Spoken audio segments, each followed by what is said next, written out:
believe without understanding. The brother asked a very important question that most of the scholars say that listening to music, watching movies, and most of the television programs, they're haram. So how can we have fun?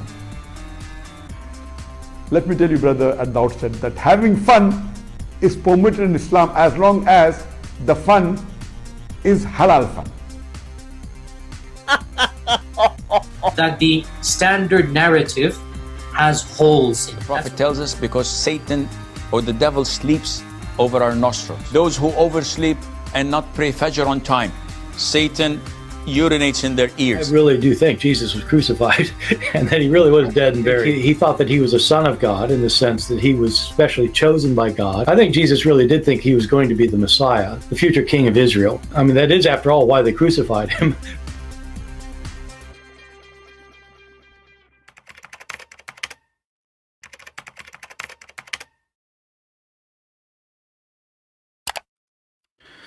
All right, hello everyone, and peace of Christ to all of you. Please invite your friends, and today our topic is about mental illness.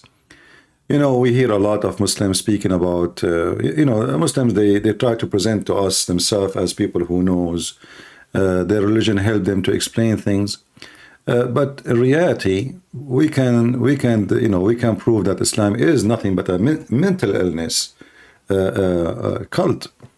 It's provoke mental illness. It's create mental illness, create stress, create hatred. Hatred will bring mental illness because your hate will be your enemy. You see your enemy wherever you go because you have you have a phobia.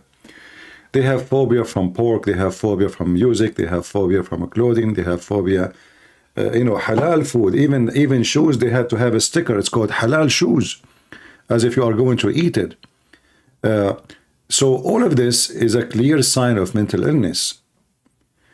When you enter the bathroom, you have to say certain words, otherwise shaitan will play with your anus. And we played those videos before like hundreds of times. If somebody don't really have mental illness, how in the world he believe that shaitan he play with his anus when he go inside the bathroom? You cannot claim that you are a person who have a clear mental state of intelligence and or intelligence, and you yet believe in such a thing.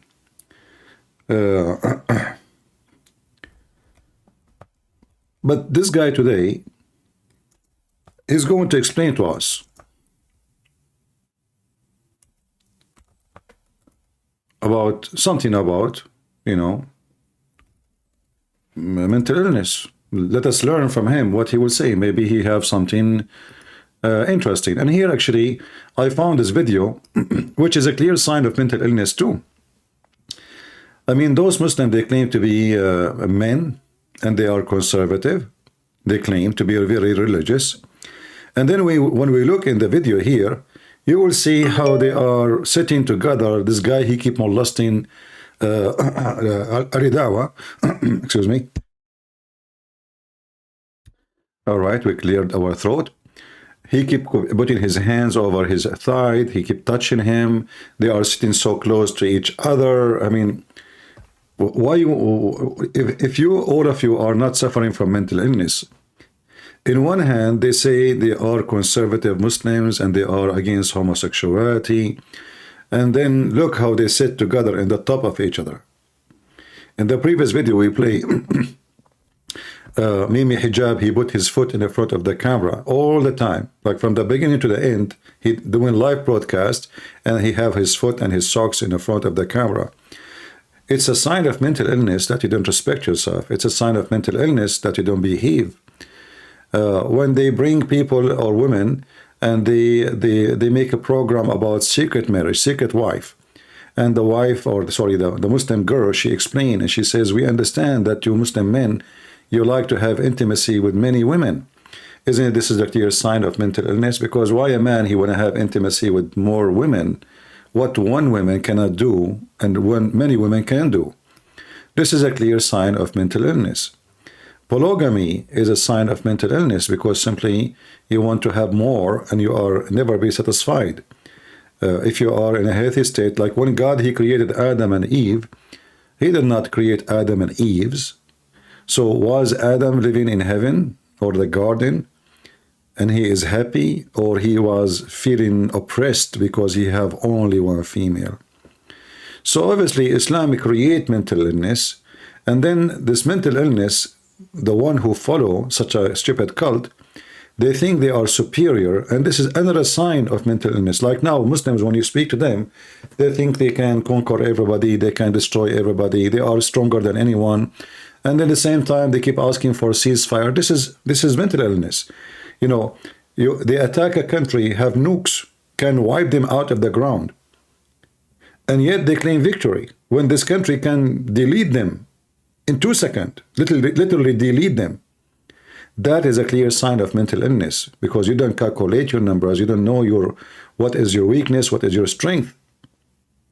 But we will play a collection of videos, and we will see how the mental illness work.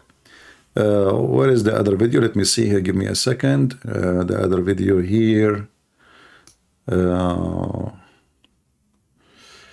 Mental illness. There is the video which is about mental illness.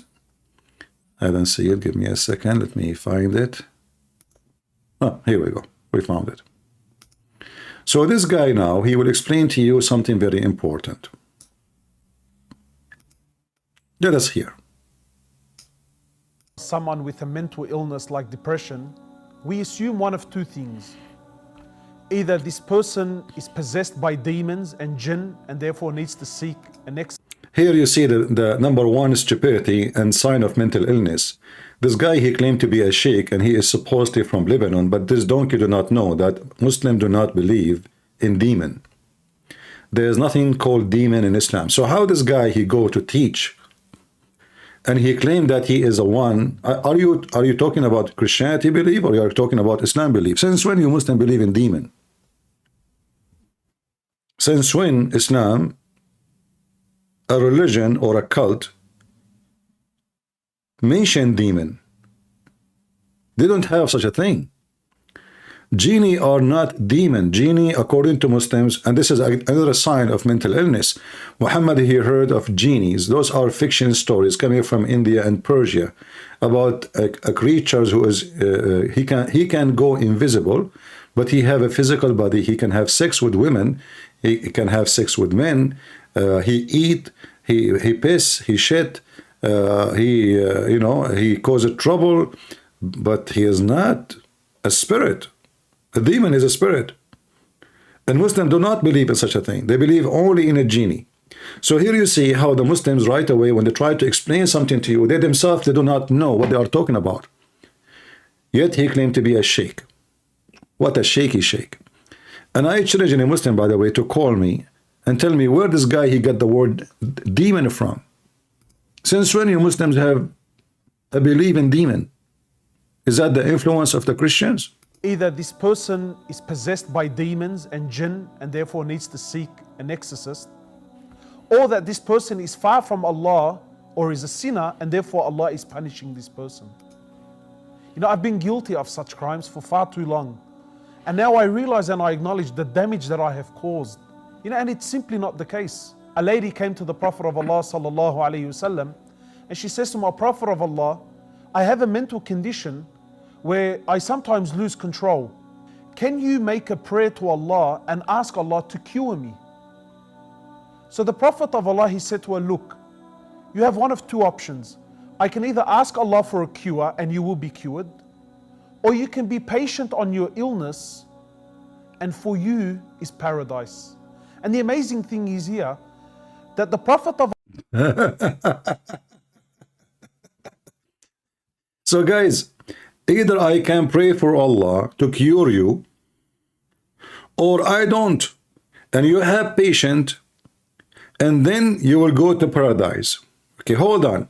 How this woman, she is suffering from mental illness, and yet she asked Dr. Muhammad to help her. If she is suffering from mental illness, she will not go there.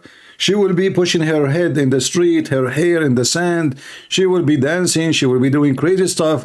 What do you mean by? So you see here how they fabricate a lie? Suddenly, the woman does she have a mental illness or she's wise? Do you see how stupid the story? Are you following with me? Because based on the story, the woman, she choose to be patient. That means she don't have mental illness. She is wise. Listen carefully and see why we laugh at the Muslims' fabricated stories. Be cured, or you can be patient on your illness, and for you is paradise.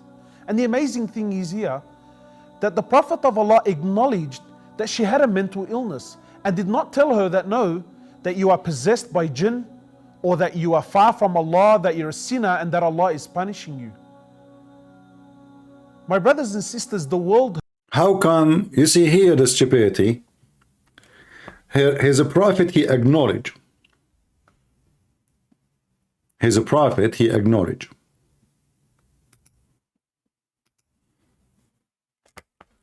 Let us see how is a prophet acknowledged.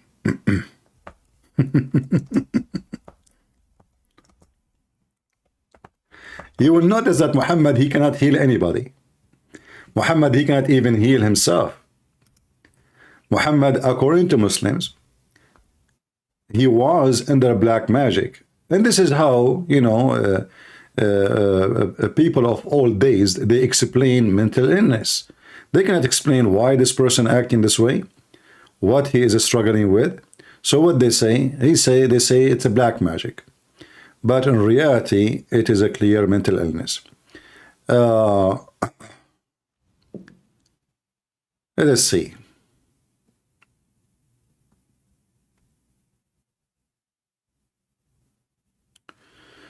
If we go to the chapter,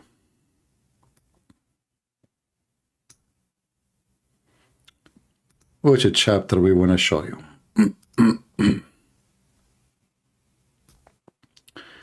Let us here. Let's go here to the chapter. Let's say Al-Kahf, maybe. Okay, Al-Kahf. All right.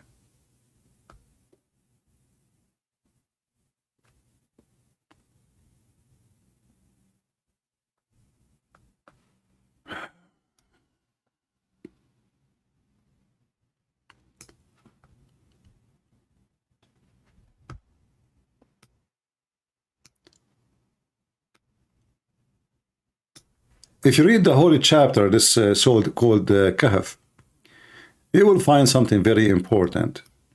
That Muhammad, because of his mental illness, he copies stories.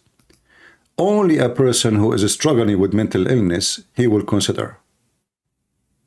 Only.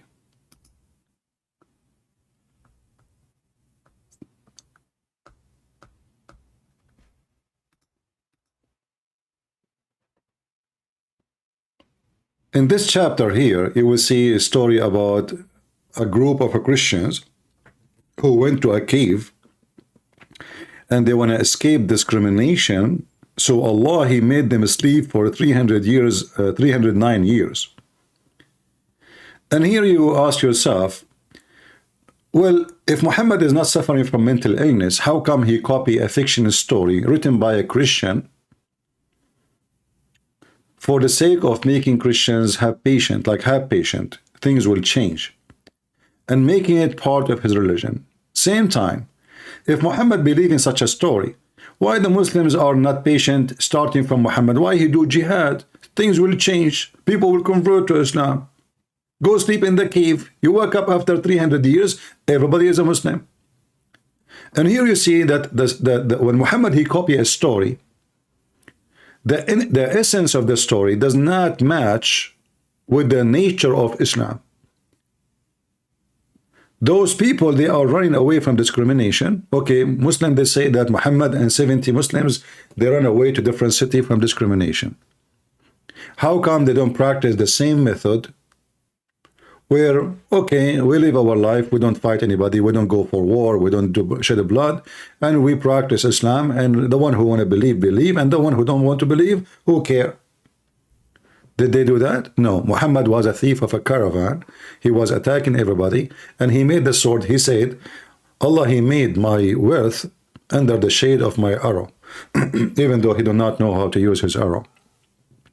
But we know what he meant. The arrow of the gang, they are with him.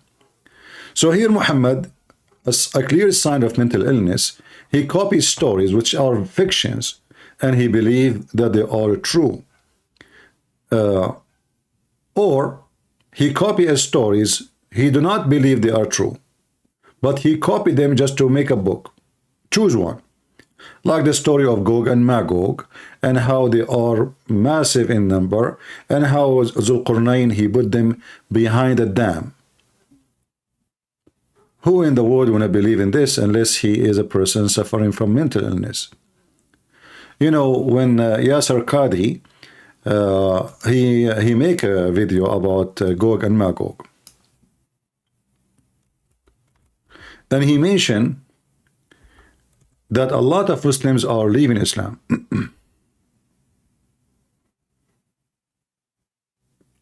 Why? Because of this story.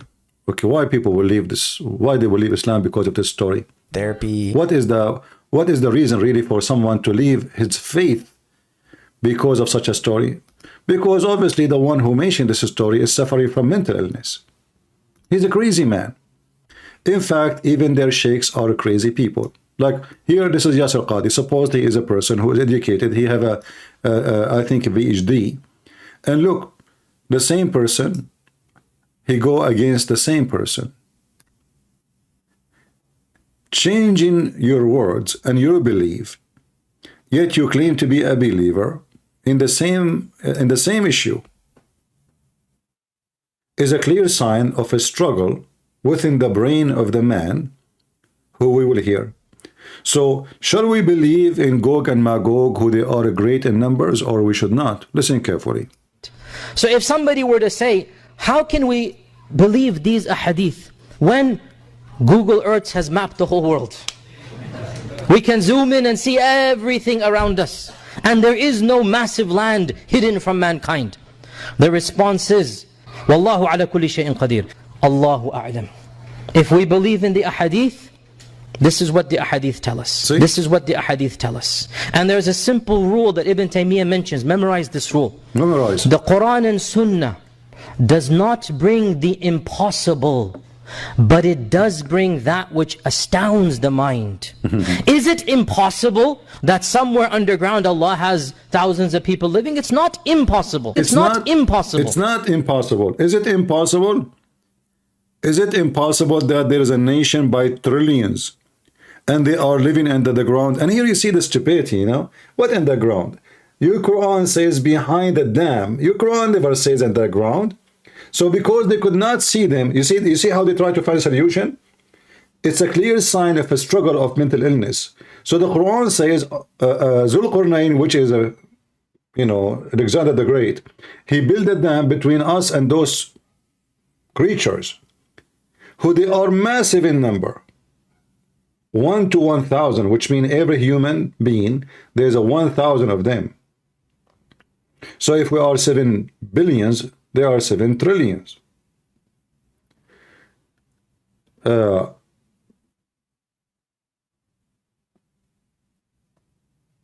When we put them behind, correct me about the number if the number is wrong. When we put them behind the dam, how he is saying in the video that those are under the ground, behind the dam, not under the ground. So what we understand now, that the Muhammadan tried to find a solution for the mental illness of their prophet. He made a big poo-poo. He's stupid. He's mental. He copies stories. Nobody can believe them. Nobody can understand them. Nobody can, believe in them for a second. I mean, this is not even good for cartoon. This is good for Sinbad, Alibaba, the flying carpet. They have a flying carpet in the Quran. According to the Muslims, Sulaiman have a flying carpet.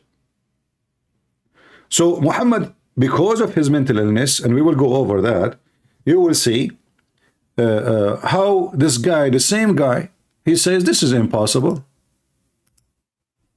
Ibn Taymiyyah mentions, memorize this rule. The Quran and Sunnah does not bring the impossible, but it does bring that which astounds the mind. Is it impossible that somewhere underground Allah has thousands of people living? It's not impossible. It's not impossible. It's not surprising that our medieval scholars believe this type of stuff. Now, obviously, dare I say, anybody who knows science and geography and modern civilization, you cannot believe that there is a tribe for 4,000 years trapped behind a wall. I mean, if you believe this, that's your... If you believe this, Yani, you are stupid. Sorry. If you believe this, Yani, you are donkey. If you believe this, Yani, you are a binto. Did you hear it? But aren't you the one who just said in a previous video, it's not impossible? Which one?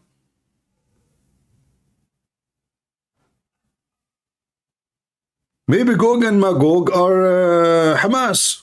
They are under the ground. And by the way, you see here he said behind the wall.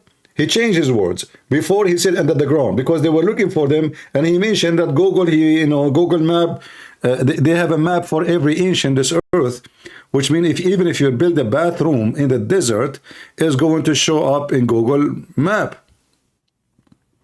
We cannot find those Gog and Magog.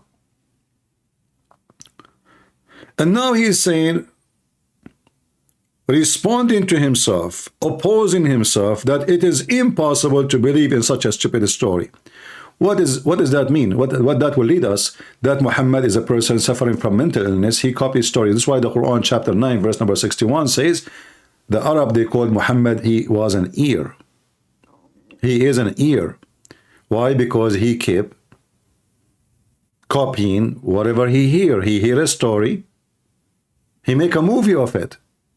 He added to his book. So he heard some legend about Gog and Magog, he added them to the Quran. A person from Syria, he wrote a book about Zulqarnain. Zulqarnain is a real person. He's not a fiction person, but the story, all of it is fiction. He found where the sun set, he found it sitting in hot, boiling spring, he found where the sun rise, he found next to it people, the people they said built for us a dam between us and Gog and Magog. So the story, all of it is just a fiction, and Muhammad, he take it because he have a low IQ. A person with high IQ will never take such a story. Allahu ala kulli shay'in qadir. Allahu a'lam. If we believe in the ahadith, this is what the ahadith tell us. This is what the ahadith tell us. And there's a simple rule that Ibn Taymiyyah mentions. Memorize this rule. The Quran and Sunnah does not bring the impossible, but it does bring that which astounds the mind. Is it impossible that somewhere underground Allah has thousands of people living? It's not impossible. It's not impossible. It's not. It's not surprising that our medieval scholars believe this type of stuff. Now, obviously, dare I say, anybody who knows science and geography and modern civilization, you cannot believe that there is a tribe for 4,000 years trapped behind a wall.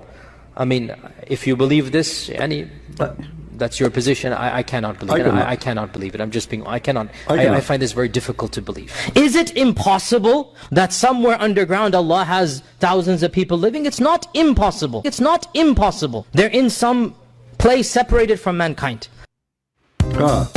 So there's a place that's separated from mankind. Suddenly now we are living in different galaxy. But isn't it your stupid Quran says that those are, or this location exists in the earth, and it's very easy accessible to the point Zulqarnain, he found it? Why? Well, like Zulqarnain, he was using a spaceship, he was flying. All what we see in front of us is a sign of mental illness, low IQ, adopting stupid stories is a clear sign of mental illness. Continue. The Health Organization states that 1 in 4 people will be diagnosed with some sort of mental illness at some stage in their lives. These are statistics that we cannot ignore. What is the percentage for Muslims? 1 of 4, according to the Health Organization, they suffer from mental illness in one stage of their life. What is the percentage of Muslims? Is it like 1 of 4 or 4 of 4?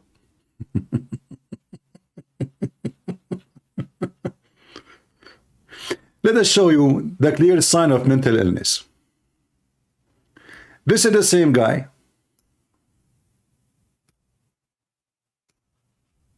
And this is the same guy.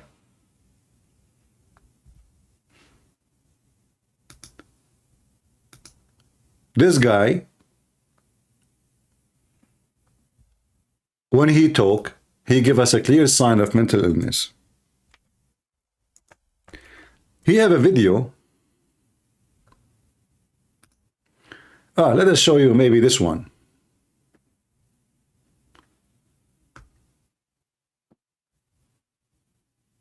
Is it the same one? No, I think no, this is not the same one. Hold on. It have the same background here. Hold on.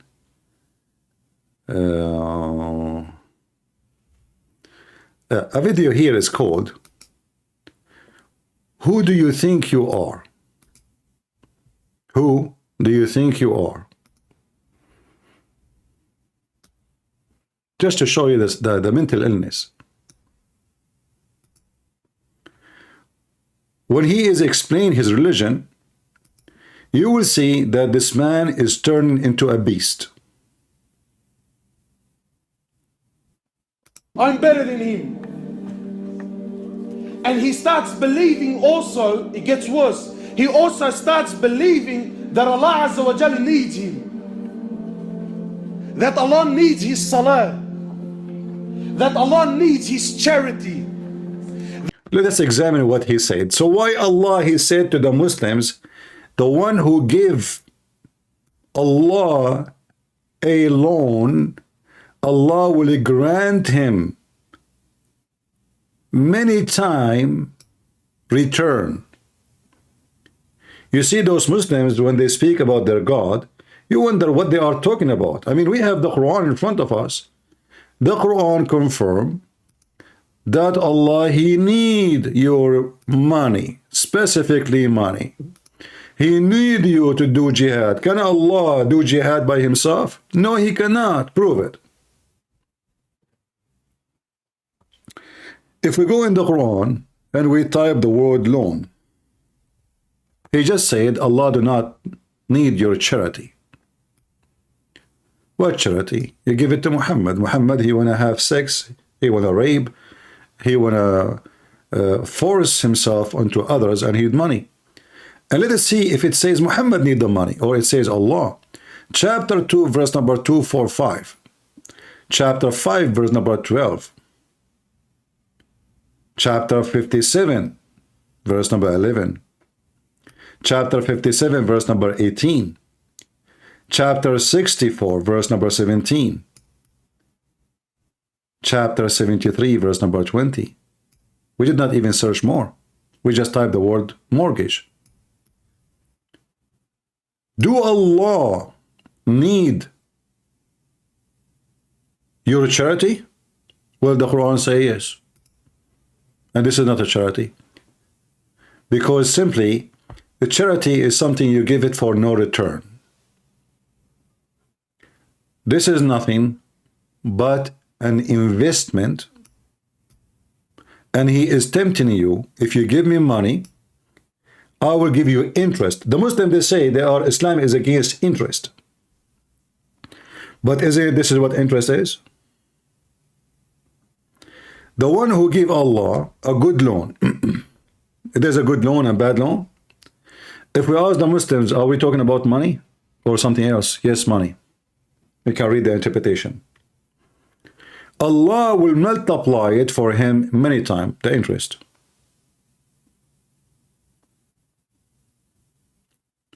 But we just heard this idiot. You see, they shout, they scream, they claim their religion, that, dear God do not need money, he do not need your prayer, he do not need, etc. That again is a false statement. Do Allah need the prayer of the Muslims? Listen carefully. And by the way, I will open my Skype soon, so if you dare to call me, feel free. Whether this person is or isn't on deen anyway. Have we become so shallow that now because you got a nice beard, you wear a nice white abaya, Allahu Akbar, this guy's pumped. So So there's the opposite. There's the guy who, mashallah, he's been on deen for a couple of years. He starts believing in his heart, whether we're honest or not tonight, wallahi, in the depths of our hearts, in places that we don't talk about, wallahi, we start believing that I'm something. We start looking down at others. Look here how the stupidity. Those people, they say you should not believe you are someone important. In the same time, they worship Muhammad. If you insult Allah, you will not be killed. If you insult Muhammad, they will kill you. Behead the one who insults. So you see that the contradiction? So is Muhammad someone special for you, or he is a special for Allah only, or he is a special for the whole universe, or he is the center of the universe? When they start speaking, they say Allahu wa malaikatahu yusalluna ala nabi. Allah and his angels, they are praying on the Prophet. Here they are talking about being humble. But you read their books, they are men worshippers. If you insult Aisha, if you question Aisha, we kill you. If you question Abu Bakr, we kill you. If you question Umar, we kill you. They killed even the grandsons of Muhammad because they questioned those people.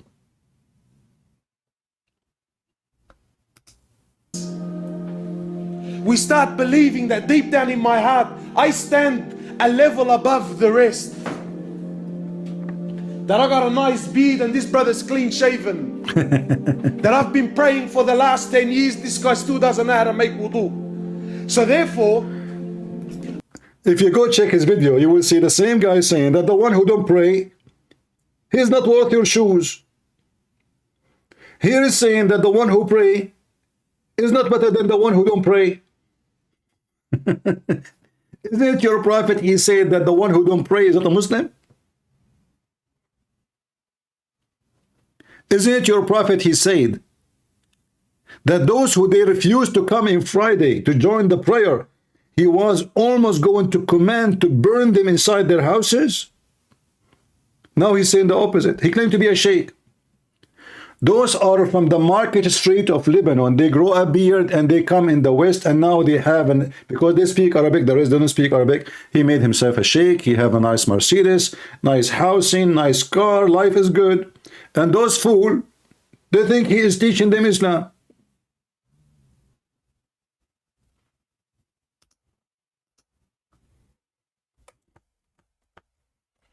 Maybe I'm lying. Let us see.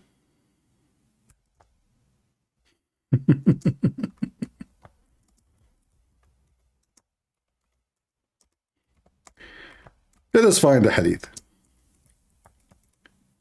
Remember, he just said that someone he might think he is better because he prayed for the last 10 years and this guy he don't pray.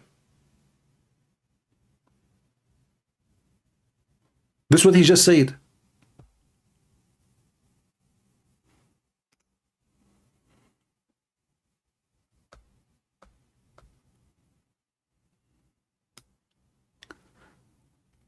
Let us find the hadith, and this is in Al-Bukhari, so we should be able to find it easy.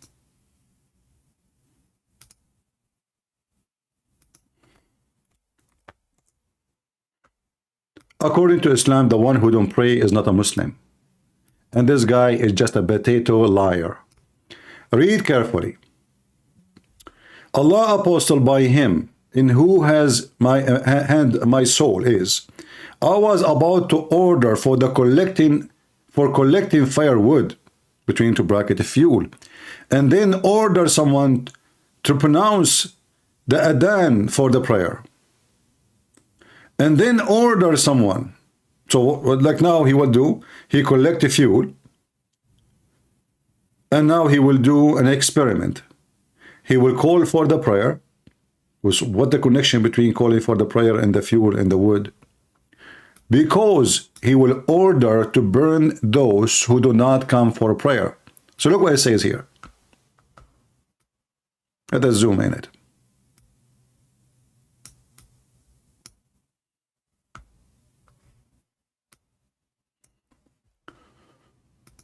And then order someone to lead the prayer. Then I will go from behind and burn the houses of men who do not present themselves for the prayer. He want to burn them alive. He want to burn them inside their house. They did not come to prayer. This is Muhammad.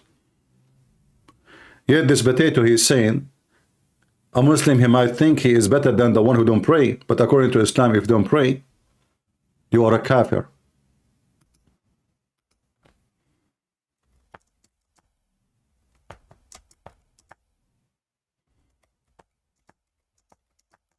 Let us see. Just to show you.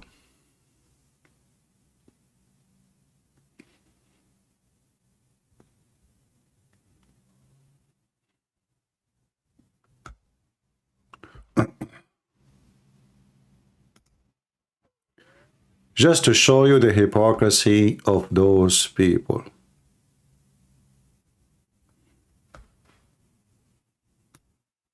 Read.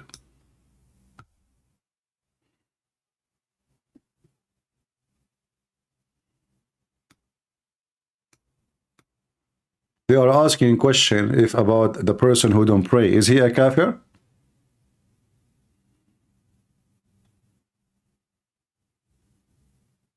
Is he a bad person?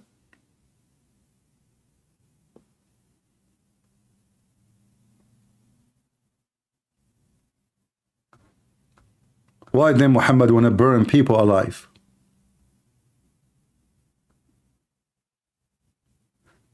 The Muslims agreed that the one who denies that the prayer is obligatory is a kafir. And he is going to be executed if he does not repent. But this guy is screaming in the video, trying to give you like, you know, you think you are better than the one who don't pray. Is that what you think? Because you have a beard and you pray for the last 10 years and this guy do not even know how to do ablution. Oh, what a nice speech.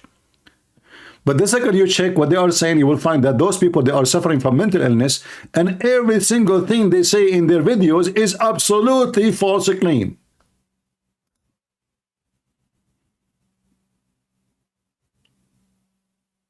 Do you see it? They fabricate a religion. It's not exist. So Muhammad wanna kill, Muhammad wanna burn the one who don't pray.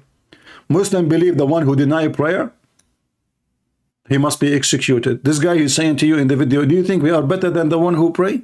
The one who don't pray? You are not. I mean, I can't even continue the video because every 2 seconds he says something. We check it out, we find it to be false. Do Allah need their charity? Yes.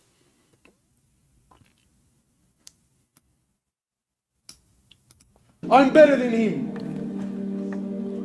And he starts believing also, it gets worse. He also starts believing that Allah Azza wa Jal needs him.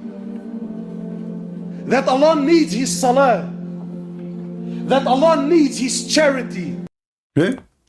Guys, let us check it out. I mean, I don't know what to say. Every 5 seconds I have to get him busted.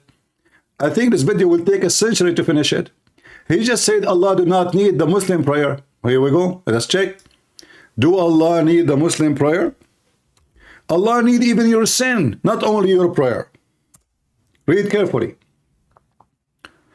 According to Muhammad, and by the way, this hadith here is a clear sign of mental illness, and this is very authentic. They cannot deny it. They cannot say it's not true.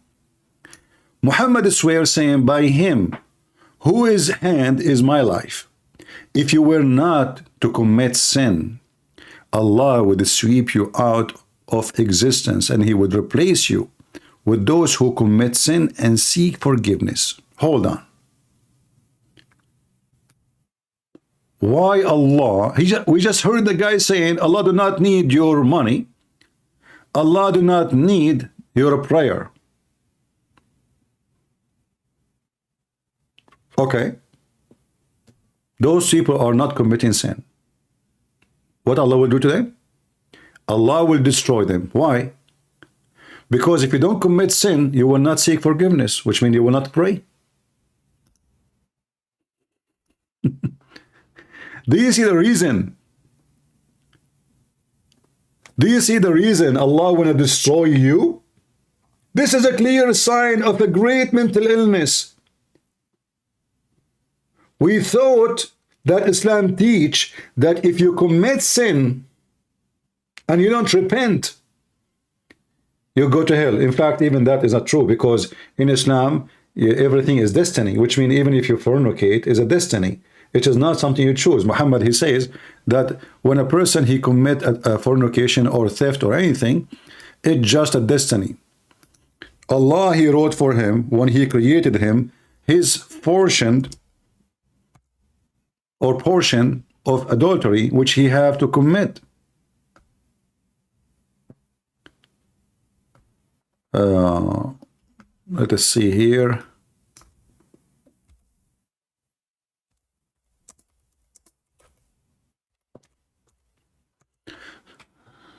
So all of Islam does not commit sin. Why you want to punish somebody? Why you want to punish somebody for something you force on him? It's destiny. You see the clear mental illness? I punish you for something I force on you by destiny? How that can work?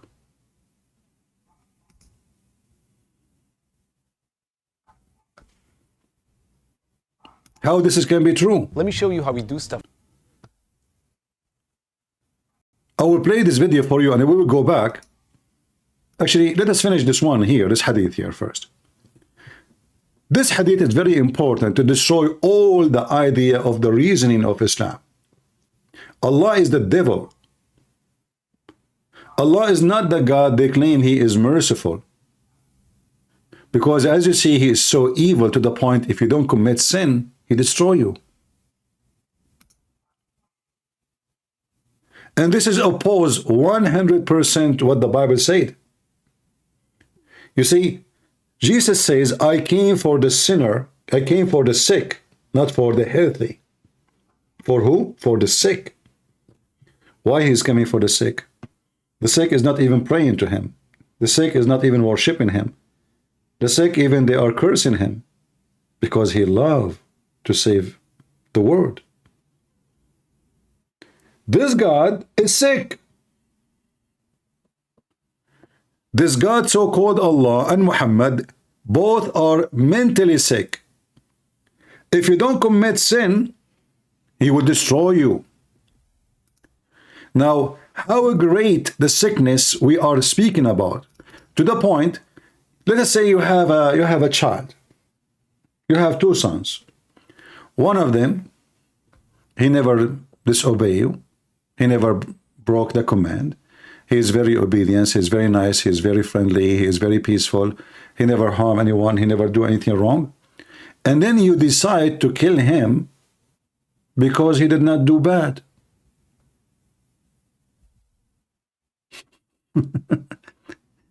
And you have a son who do everything wrong. He is a drug dealer. He is a pimp like Andrew Tate.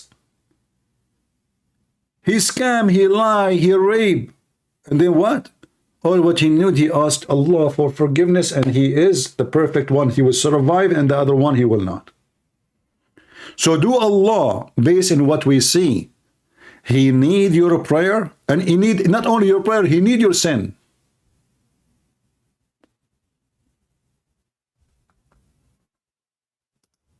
Allah not only need the Muslim prayers, Allah, he need their sin. In fact, if you think about it, let me, maybe I should like make it simple for you.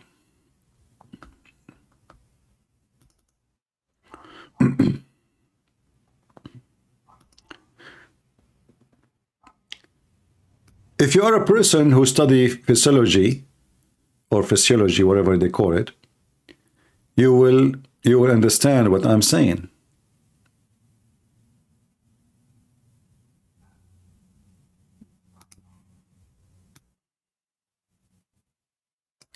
Look at this circle.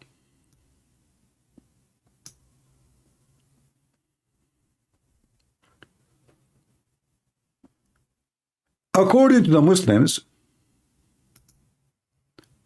Allah is sitting on his throne above the earth, which is very funny because where is above and where is under? But anyway, somebody calling, let us see. Hello? Above the earth. Oh, hello. Yes. Hello?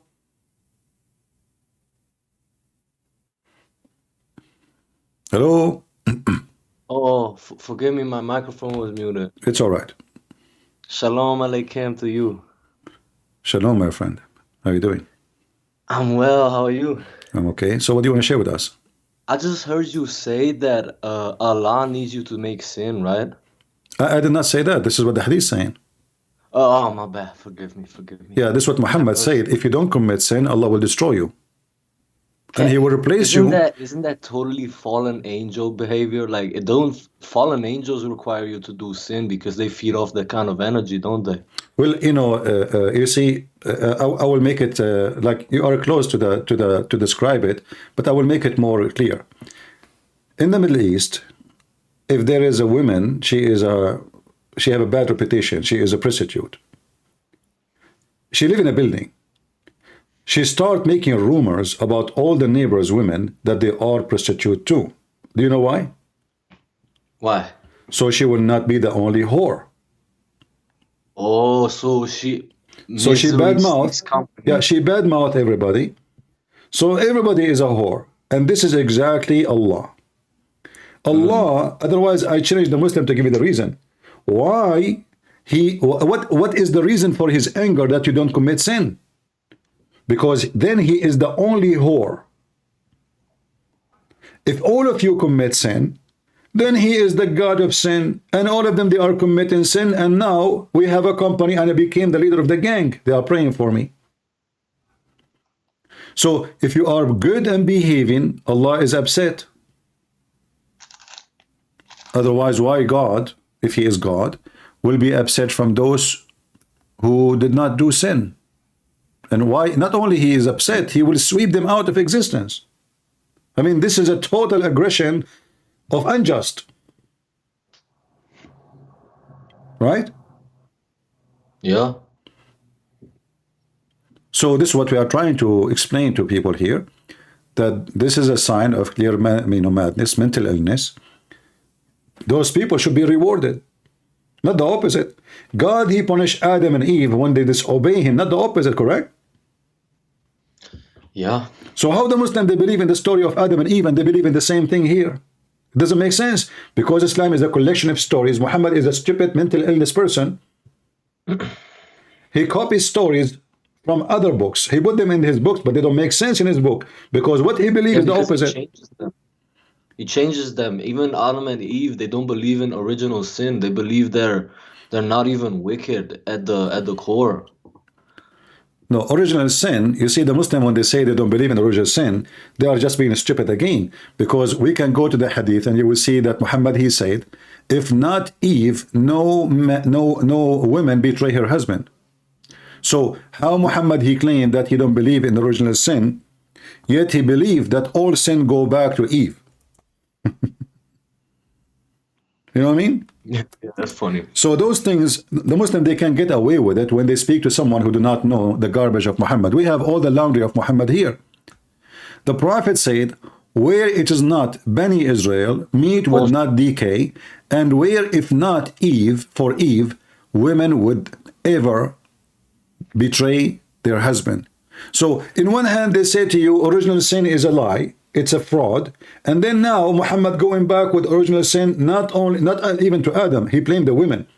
He blamed all ugly stuff in the world for two, either Jews or women. And the women's sin go back to Eve.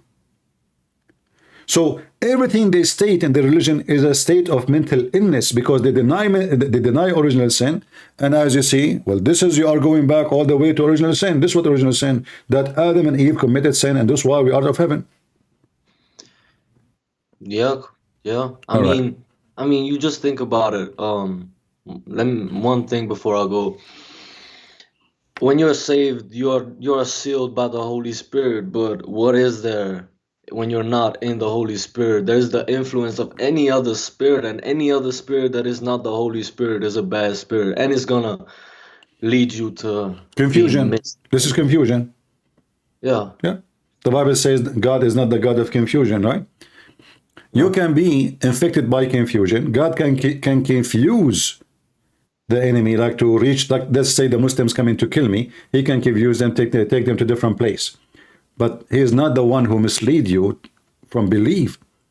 He is not the one who will misguide you. He is not the one who will deceive you so you will not believe in him.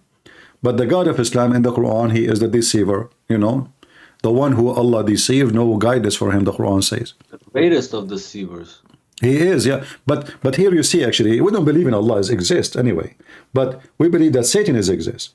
And Muhammad obviously is very confused. He takes stories from other religion. Like now, Muhammad, he took the story of Adam and Eve. He don't even know what Eve mean. He do not know what Hawa mean in Arabic. He do not know what Adam mean. He do not know what Israel mean. He do not know what Abraham mean. He do not know. So they copy names, they stole names, they stole stories, and when they insert them in their books, the Quran reject those stories. Why? It's like when you have an implant in the body of a human being from a strange body. What the body do?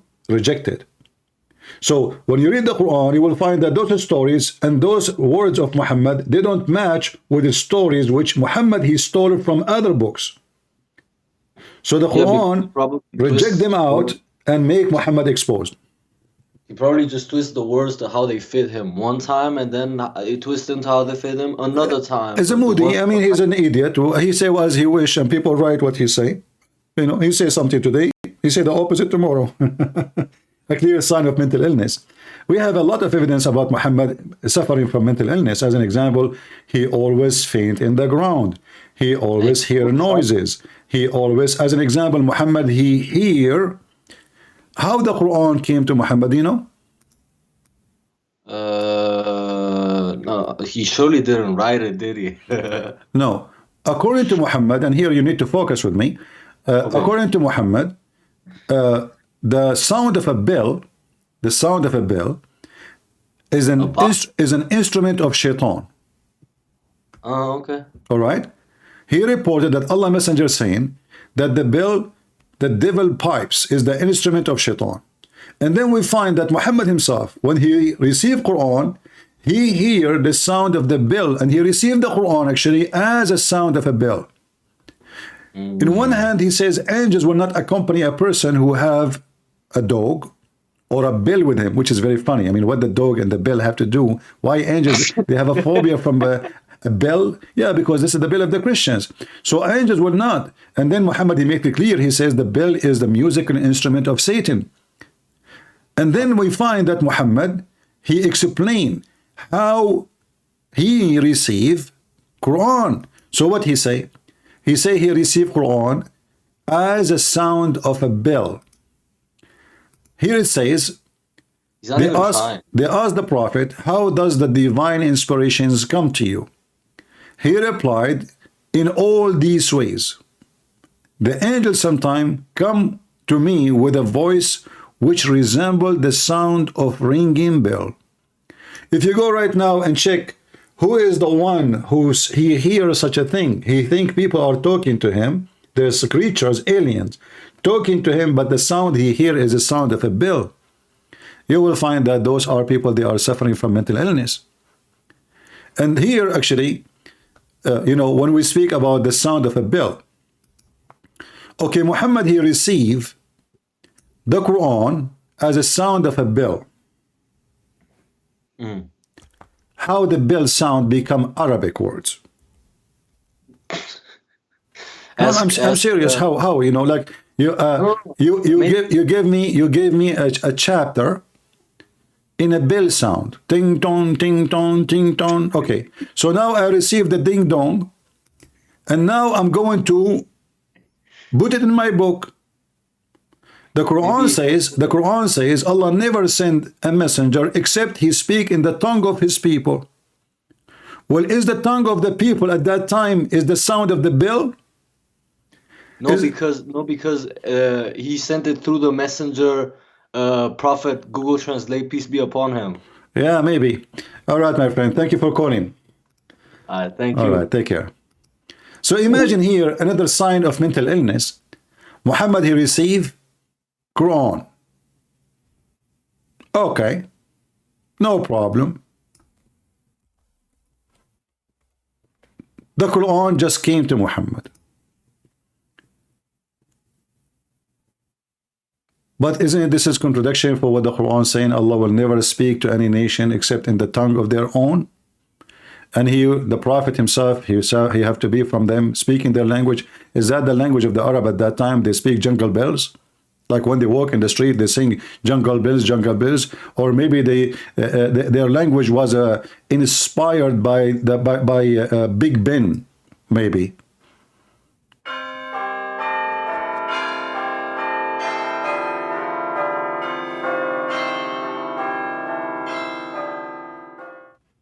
Okay, so now we receive the chapter of Al-Fatiha. But Muhammad, he hear a sound of a bell. How the sound of a bell became Arabic Quran?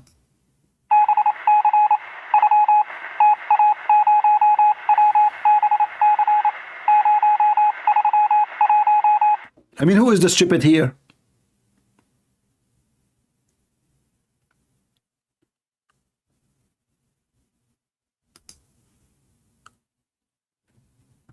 Going back, I mean, this is the stupidity itself.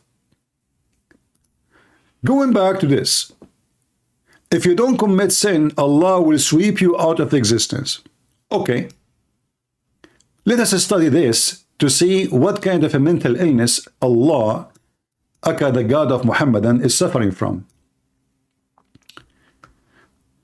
Supposedly Allah is in the top of his throne, and his throne, by the way, is in the same size of the earth, which is present the earth to be flat. That's why it says the same size of the earth and the heaven, and which is not impossible, by the way, because in order to say the same size of the earth and the heaven, that means the earth and the heaven have the same size, which is false. But this is not our topic for now. So now you are living in the earth, and you are a person who is praising Allah all day long. Those are people who live in the earth and they praise Allah. And they never committed sin. Never. Shouldn't Allah be happy?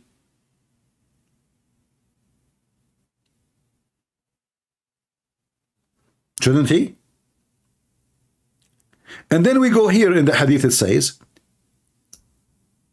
he swear by his God, Akalah, Allah is two words for those who do not know. Allah is not the name, even though the Muslim they say it's a name.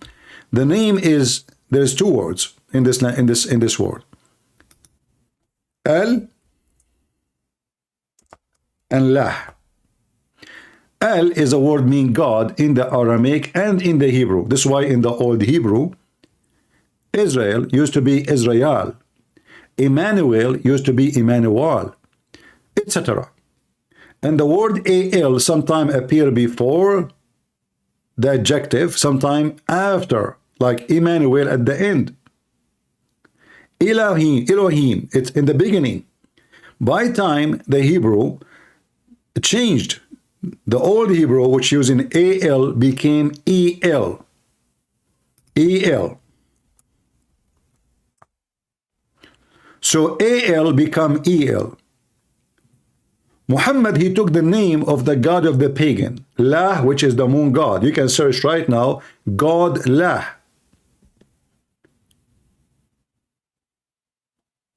And this god, he is very much connected to the moon, even though the Muslim, they say to you, the Quran say clearly, don't worship the moon.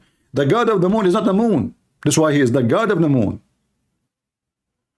You know, when I say that the Messiah is the God of the universe, it doesn't mean that my God is the universe.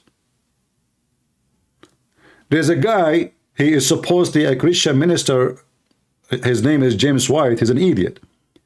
They ask him, He have a little knowledge about Islam, and he claimed that he is the one who can answer Christians about what Islam is about. So they ask him, well, isn't it Allah is the moon god? He says, no, the Quran says don't worship the moon. Here you see the stupidity and the ignorance of this person, because the moon god is not the moon.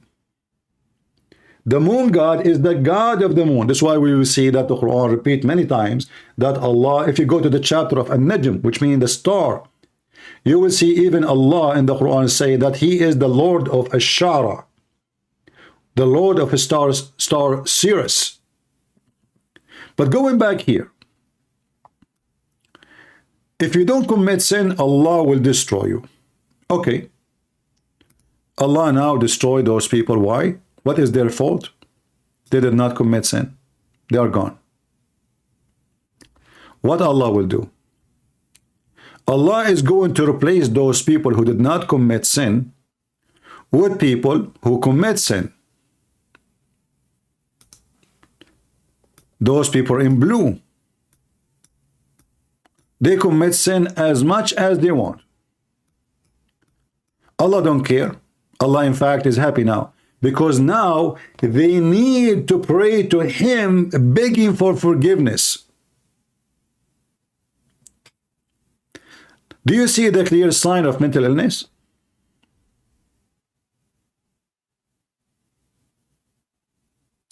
To make it simple for you,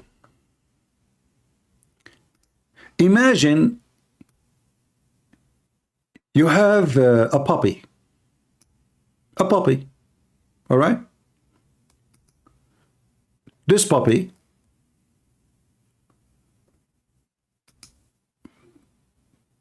when he need food, he come to you, you know, he is like, he touch your feet, he, you know, he go around you, he's hungry, he make a sound, make noise, he's begging you, you know.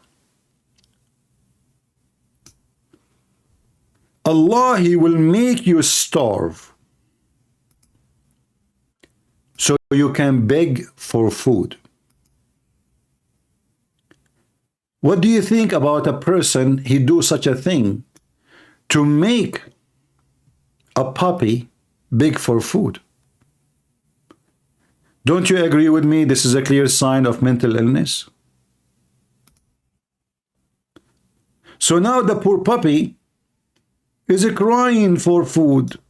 Oh, wow, Allah, please, Allah, forgive me, give me food, what I did, Allah, please, I'm hungry, I'm dying, Allah, please. Allah now is so happy because the puppy, he is begging for forgiveness, otherwise Allah will destroy him. So this God Allah, so-called God, is absolutely the devil himself.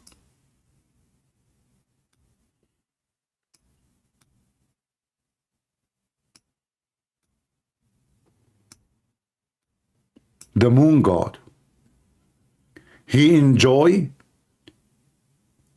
sin and begging. You commit sin, you beg. You don't commit sin, you don't beg for forgiveness. That is a clear sign of many things. Mental illness, evil, disgusting, darkness in the heart.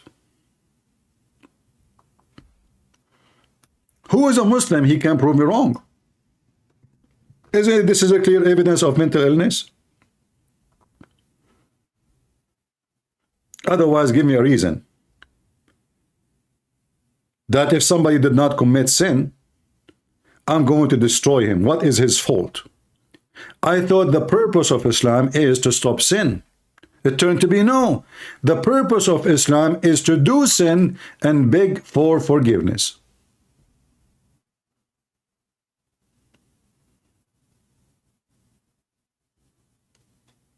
And then this guy, he coming to us and he is trying to teach us, Allah do not need you.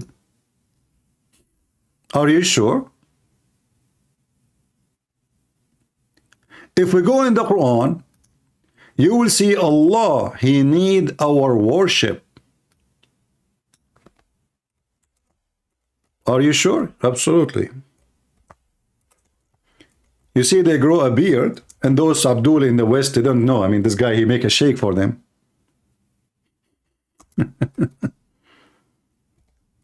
And by the way, we challenge them to come and debate us, but they will not dare. Do they? I will call them. They are potatoes. In chapter 51, verse number 56, it says, what is the purpose of Allah creation?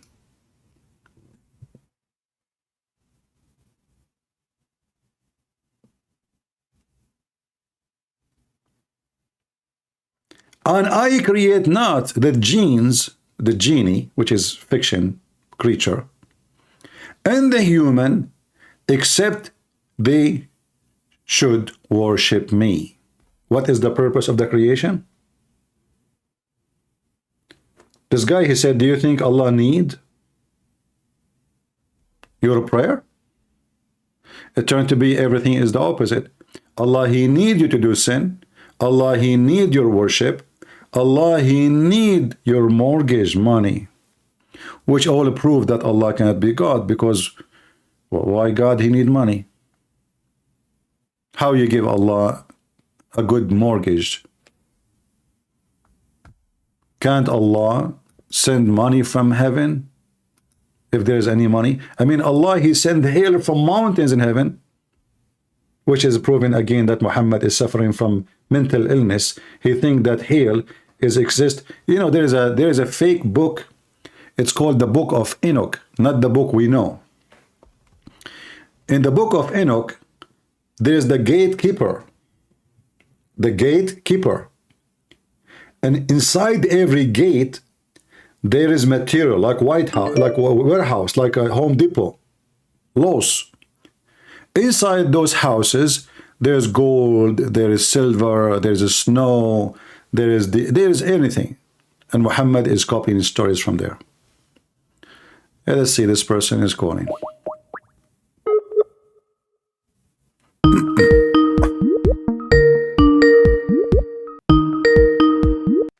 Stories from there. Hello? It's like a Home Depot. Hello? Yes, my friend, you are live on air. Go ahead. Okay, so look, hello, CP. I'm a Christian. I want to ask you about the Quran. All right. One thing, you know. Yes. So can you go to Surah 2? But before you ask me the question, what do you think about Muhammad? I think Muhammad is a false prophet. All right. Okay. Yes. So what's the question? The question, like, I don't know. I started learning Arabic, you know, from your other account. Okay. And I found like, if you look at Surah 2, verse 8. I'm sorry, 9. Okay. So did you open it? Yeah. Okay, so the first word is, can you read it in Arabic? I can, but I would just want to hear the pronunciation. يخادعون الله والذين آمنوا وما يخدعون إلا أنفسهم وما يشعرون. Okay. So the first word, you know, that's like the verb. So it says they deceive Allah. Is that the right translation? Yeah, it's correct. So that means that people can deceive Allah? Yeah, you see, the Muslim, they try to fix it. They put between two brackets, they say they think they can deceive Allah. But in fact, in Arabic, it says they deceive Allah. They don't say, it doesn't say they think. And this is why we cannot accept the Muslim translation. And good for you that you are trying to learn Arabic, because right away you will notice that what they are adding between two brackets is not there. So, يخادعون Allah, they deceive Allah, and those who believe, while they only deceive themselves. But, you know, for me, this is not a big deal. I can say, you know, okay, they play games with God. You know, like, you know, some Christians, they say they are Christians, but they go and sleep around, and, you know, so I can take it in such a meaning. Okay, but yes. But I will show you something more important, which will destroy Islam again. If you go to verse number 7, it says, Allah has set seal on their heart, on their hearing, so they will not accept guidance. Okay. Yes. Right. Okay. If Allah is the one, so now let us go and connect the dots. So they are trying to deceive Allah. But why? Because Allah, he set a seal on them, So they cannot believe, they cannot hear, they cannot understand, they cannot follow, they cannot see the guidance. So it is the fault of who? Is it the fault of Allah or the fault of those people? The fault of Allah. Exactly, because if you are the one who close my heart so I cannot see, close my eyes I cannot see, close my ears I cannot hear, then how in the world you blame me for being blind or deaf if you are the one who caused me to be so? Yes. Yeah, and even you said, before I was watching, I'm watching the live, and you opened like, I don't remember which chapter, and it was verse 56, that every creation has to worship Allah. Yeah, right? Al-insa wal jinn illa ya'budu, yeah. Yes, but This is chapter 51. Yes, thank you. Does prostration mean worshipping? In Arabic it says liya'budun, not prostrating. Ya'budun mean to worship, doesn't say prostrate. Yeah, but I mean... Prostrate is sujood, Yes, but is prostrating like worshipping? Because, Yes, it is. Prostrate, when you prostrate yourself, that's why the Muslims, when they pray, they bow down. This is the prostrate. But didn't Allah tell the angels to prostrate to Exactly, Adam? which doesn't make sense because first of all, according to the Quran, the angels are a bunch of liars, are not trustworthy, and they accuse Adam falsely. Secondly, he punished them by what? He proved that they are ignorant by teaching Adam all the names, and he told the angels to tell him the names. They could not tell the names, and that proved that he is God and they are nobody and they are liars. So the story is stupid, because if I tell you what the name of my cat and you do not know, but I am the one who gave a name to my cat, how in the world that make me prove to prove that I am God? Because I know the name which I gave to the cat. In the top of that, ordering the angels to bow down to a man, this is the first paganism act, because I thought, Muslim they claim, that you should only bow down to Allah, and it turned to be that the first one who started practicing bowing down to non-God, to a man, it was Allah himself, to the point he commanded even the angels to bow down. And why was I know that I've heard, I'm not sure, I've not read the entire Quran, but I've heard that Shaitan should bow down too, but is that right? But the thing is that he said only to the angels. I'm not sure. Yeah, he said to the angels, Shaitan in Islam is not an angel, he is a genie. Yes. So even the command is wrong, because if you command the angels to bow down, why you are upset from Satan for not bowing down? And you see, if the Muslim believe that Satan is a fallen angel, like in Christianity, then we can say, okay, no, he's a fallen angel. But no, according to Islam, he is from different creation. He is not an angel. He is made from fire, and he is a genie, and his name is Shaitan or Iblis, which means he's the first Shaitan. And then if you ask the Muslims, okay, where do you get the word Iblis from? How come Allah is copying the word Iblis? You can go right now and search in Google, where is the word Iblis coming from? And then you will find that the Quran is just a silly book, because how you claim that this is a book made by Allah coming from heaven, and then the name of their Iblis, Biblos, is coming from the Greek language. Yes, that's right. So how Allah is copying the Greek language to call the first creature who disobey him? Yes, yeah, that's true. But Muslims like to close their eyes. And can I tell you one other thing? Can I go after it? I'll leave you. All right. Okay. So if you look at verse 4 from the same chapter, chapter number 2. Okay. That's what I think. You can correct me in this one. And those who believe in what has been sent down to you, and in what has sent down before you, and who has confidence in their hereafter, those are on guidance of their Lord, and those are the anyway, so it says that the people that believe in what has been sent down before Muhammad and the revelation of Muhammad are on guidance of their Lord, and have assurance in the hereafter. They have confidence in the hereafter. But Muslims don't believe in the Bible, and we Christians don't believe in the Quran. That means that nobody has guidance from their Lord, and nobody has well, not only this, the Muslim, they don't have, okay, as long as they don't believe in the Bible, they claim that the Bible does not exist, right? So The verse here is a condition that you have to believe in what is sent before you in order to be saved. But the Muslim, they keep saying that the Bible is not exist, the true Torah is not exist, the gospel is not exist. So how you can accomplish the mission to be saved if you cannot find the original book so you can believe in the book? This is another stupid mistake in the Quran. In the same time, by the way, like if you go, just to show you how this stupid book work. If you go to verse number 1, Alif Lam Mim. Okay, what does that mean? The Muslim, they put in English there, these letters, one of the miracles of the Quran, none but Allah alone knows their meaning. Look at this. How this is a miracle if they are letters in Arabic. Arabic letters, they are miracles. Then you go to the verse after it says, this book were approved, there is no doubt. Okay, what do you mean? The verse just before it, nobody knows what it means. Oh yeah. How there is no doubt about it, and you just say the verse before it, only Allah know what they mean. A book have no doubt on it is a book which is explained very clear to the point we have no doubt about anything in it. And then you will find that in the same book it says that people cannot understand the Quran, they cannot follow the Quran because Allah, He made those people sick, and not only those who do not believe in Islam. If you go to chapter number 3 or even 5, you will find something very funny. The Quran said, Allah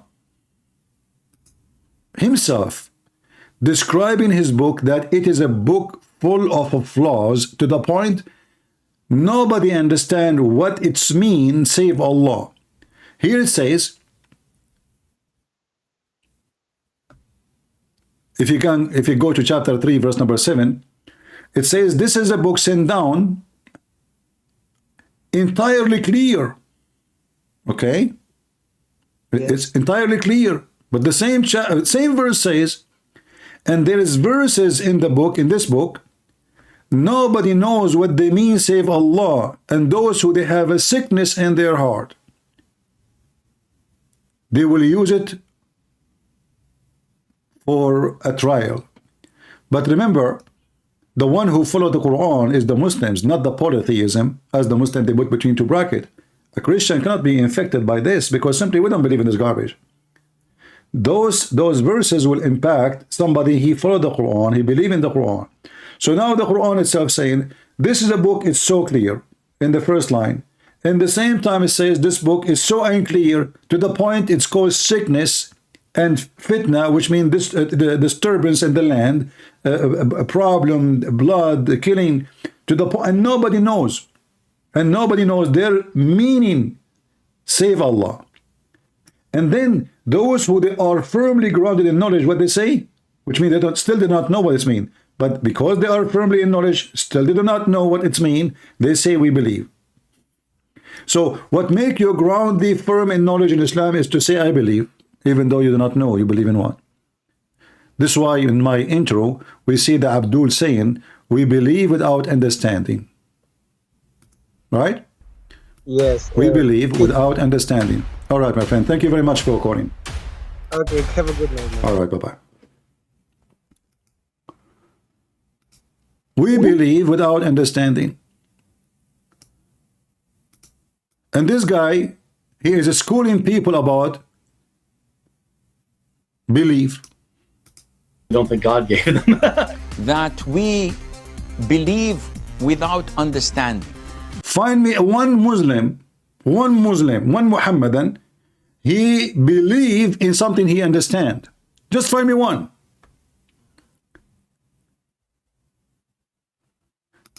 As you see, this potato which we are playing his video, he keeps saying things is not exist in his book.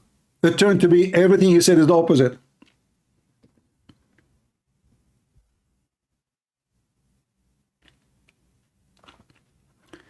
Every single thing he said is the opposite. I want to hear those potatoes what they are saying. What do you think, guys? Let us see what they are saying. All the way from Australia, from Brother Ali Dawah. You know what I mean? You know, no salam to the people? Okay, inshallah. Is that my cue to give Yeah, salams? yeah, yeah. Assalamu alaikum wa rahmatullah. Assalamu alaikum. Okay, so make sure you click the subscribe button if you haven't already. Okay, Brother Muhammad is here on a tour with the One Ummah charity. All the links are going to be below, inshallah.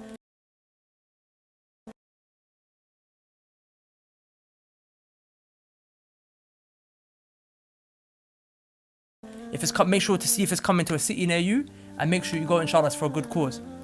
And today, brother, because mashallah you're involved in well, obviously we in the da'wah, we call that raw da'wah, mashallah. Organic. That organic da'wah. That No hormones. But yeah.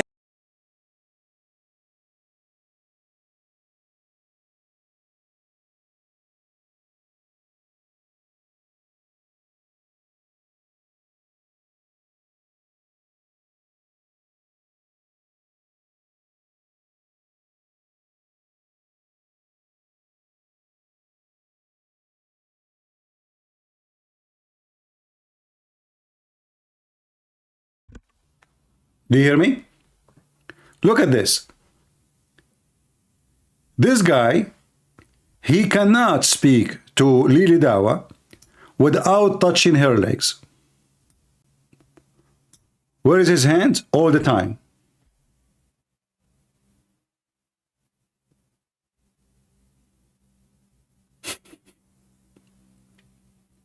What is this exactly?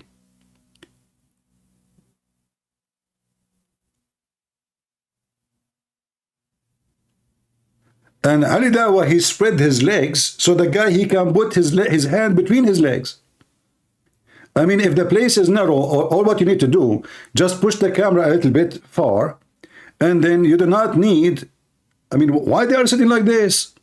There's no chairs.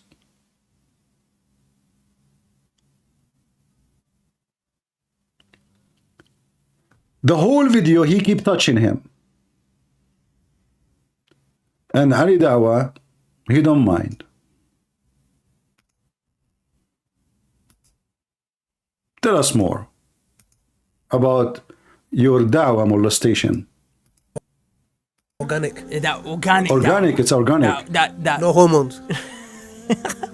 But yeah, is that school playground da'wah, mashallah.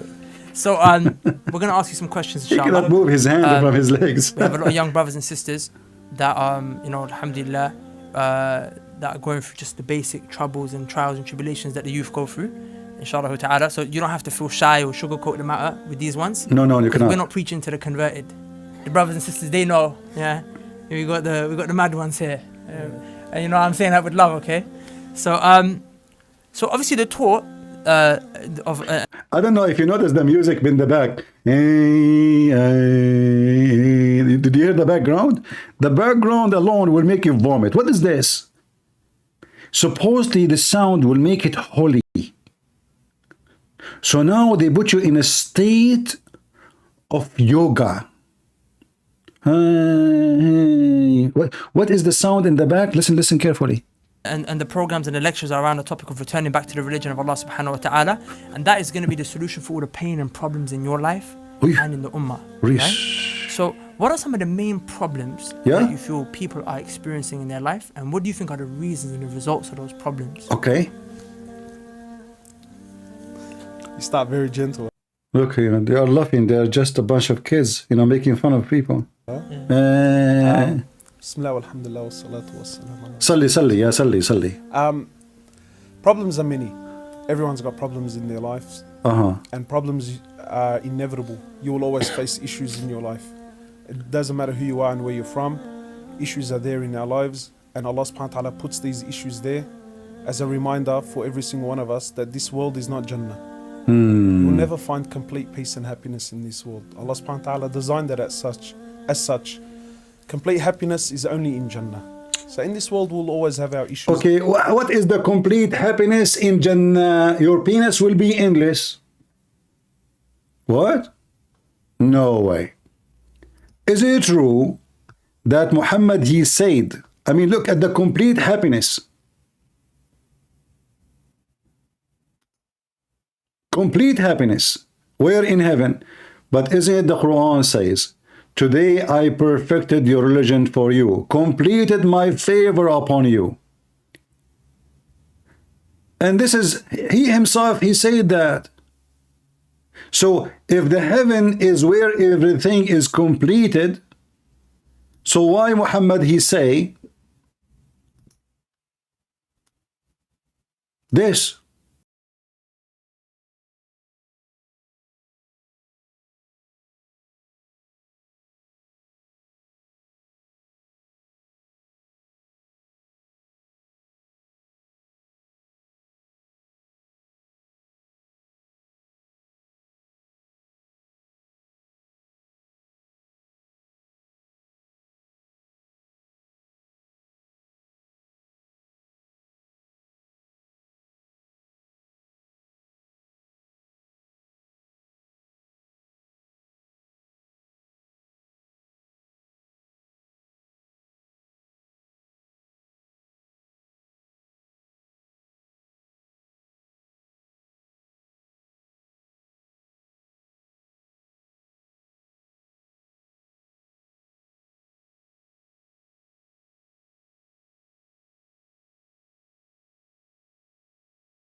This is not heaven, and this is not what Allah promised us. The promise is in heaven.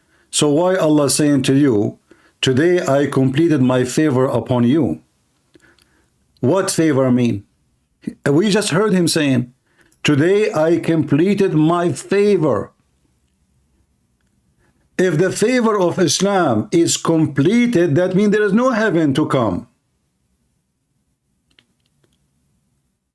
Because the only favor you can receive, based in the previous video, where he said this is not heaven, is to go to heaven. So how Allah? Is Allah using a false language? Today I completed my favor upon you. He's telling him that you guys have an ayah in your Quran. Had this ayah been revealed to us, had this ayah been revealed to the Jews, I'm telling you, Umar, we would have made the day of its revelation a day of celebration. But just something for you and I to understand, my brothers, a Jew could appreciate a verse in the... They fabricated stories. Why a Jew, he will appreciate a verse and he does not exist? Just to make it simple for you. When Muhammad died, there is no Jews left. And Muslims, they killed all the Jews and the Christians and non-Muslims, and they draw them out. So how this Jew, he met Umar al-Khattab? How he met him? If we killed them all. And now how this verse making the Jews so excited? So why don't convert to Islam? Look how stupid, and look at the mental illness of their lies. So the Jew is so excited, he is saying, if we have such a verse like this, we will make celebration. So why you don't convert to Islam?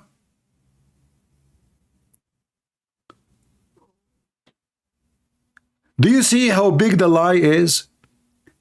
Who is holding him to convert to Islam? Especially the one who controlled the land is Muslims. The Jew is saying, if we have a verse like this, And what the verse saying? Didn't eat pork, okay, and today I perfected your religion for you. And there is something he said, by the way, proving the mental illness of Islam. What is that? He said in the death of Muhammad, the last verse Muhammad received. Listen.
His life.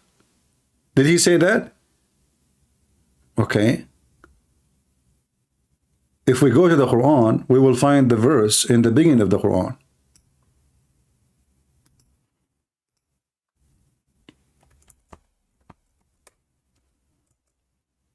And it's about food. Chapter 5, verse number 3. This day, I perfected your religion for you. We just heard him saying that Muhammad, he received this at the end of his life, correct? If this has happened to be at the end of his life, then this verse should be the last thing in his life. How this verse become in the beginning? Same time. If Islam become perfect, why there's more verses and chapters are coming? In the top of that, what the connection between eating pork and today I perfected your religion for you? Is your religion is about recipe of food? Read it. Don't eat this, don't eat that, don't shed that, excuse me. And then, today, this day, I perfected your religion for you. And after he say all those things not to eat, and he said to them, if you are really very, very hungry, starving, you can eat them all. So what the point?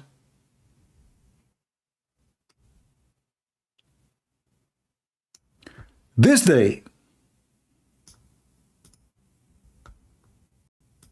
I have perfected your religion for you, completed my favor upon you. But Muhammad, when he was dying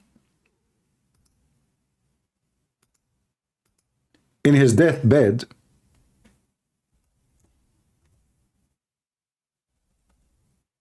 he asked them for a pen and a paper. And he told them, bring me a pen and paper, I will write something for you. You will never be misguided after it.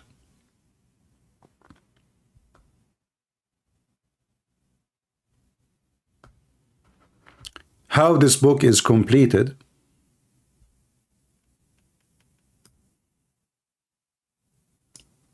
Perfected.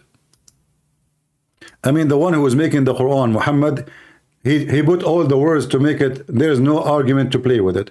Perfected, completed, and this day. So it's about a day, it's about a timing. It become perfect, nothing is missing. It's completed, nothing more coming.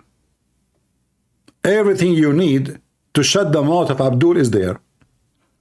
And then Muhammad, he said this. He was dying from diarrhea. Give me the dish, I want to do poo-poo. And then he says, okay, give me a paper and a pen. I want to write for you something, which after that you will never be misguided. Huh? Hold on. I thought this day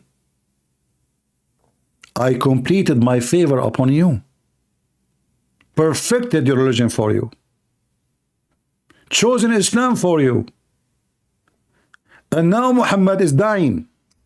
After less than 10 minutes of this, he died.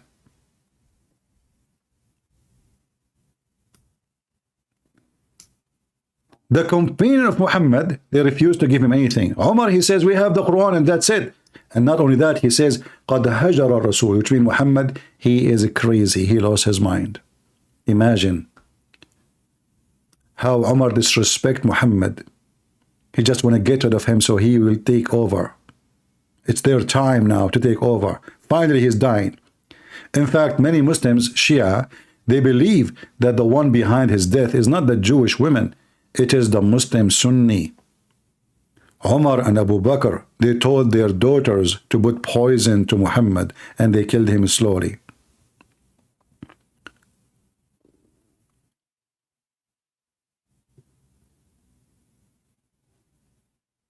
Here it says, ما شأنه أهجر. Those who speak Arabic very well, they knew what does that mean. What's wrong with him? He lost his mind? Is he become crazy?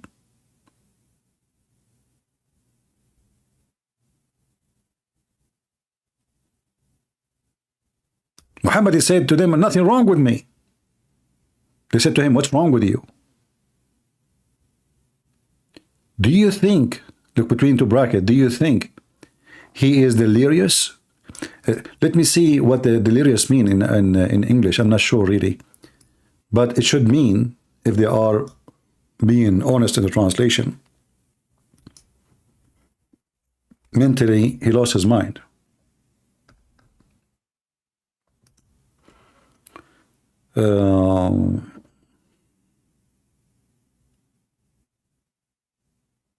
Delirious, incoherent, babbling, irrational. Yeah, actually it's more than insane, you know, let us say like he lost his mind.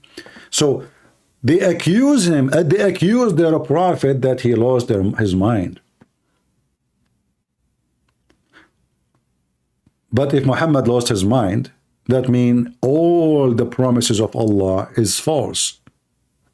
Why Allah want to make Muhammad look like a fool in the last few minutes in his life?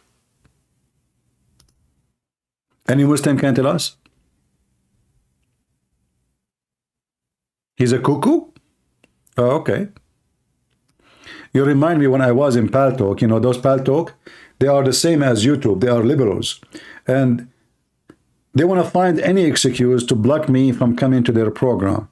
So they forbid me from using the word sex. So we agree with those who listen to me. When I want to say Muhammad have sex, I say cuckoo. Cuckoo. Muhammad, he want to have cuckoo. Imagine the second I say the word sex, the Paltalk, they have a porn chat rooms. Literally, porn. You know what porn? Seriously. They have a chat for porn. Women and girls, they open their camera showing their penises and their vagina. But in my chat room, if I say the word sex, they kick me out of the program. Just say sex. It's not allowed. Yet they have a sanction in Paltalk for adult. It is in red. First time I said adult. Well, I am adult. I don't know what this is about. I said, okay, adult. I don't want to click at the other sections because maybe they are for kids. So I click at adult section. You enter the chat room. One guy holding his penis, the other guy is, I mean, it's a messed up. Other person is licking the toes of someone else. And me, in my chat room, if I say the word sex, they kick me out. The same in YouTube. They keep harassing me. If you are a Muslim, you say, I want to behead you. You post a beheading video. They post videos for Hamas, shooting the Jews, killing the Jews. Nobody take them down. Christian Prince, he say anything? He said, this is against our policy. This is against our policy.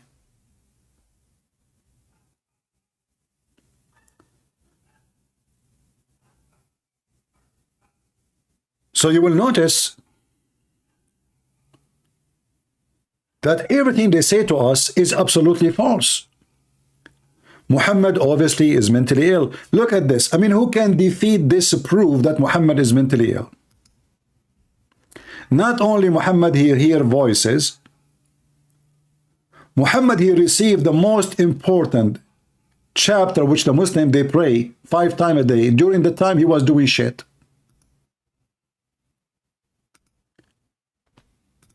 The first question I asked myself, can this angel wait until Muhammad finished doing his shit? Excuse my language, it's shit, what I can say. I mean, I cannot change it. Read with me here, and the Muslim, they try to fix it. They say, whenever he, which means Muhammad, he went out, which means to do shit, used to hear someone calling him, oh, Muhammad. And whenever he heard this, he used to flee. What? This guy already, he received tons of chapters of the Quran. So why, when he heard the voice of the angel, he ran away? And why the angel don't speak to him unless he is doing poo-poo? Can't he speak to him when he is not out inside the house?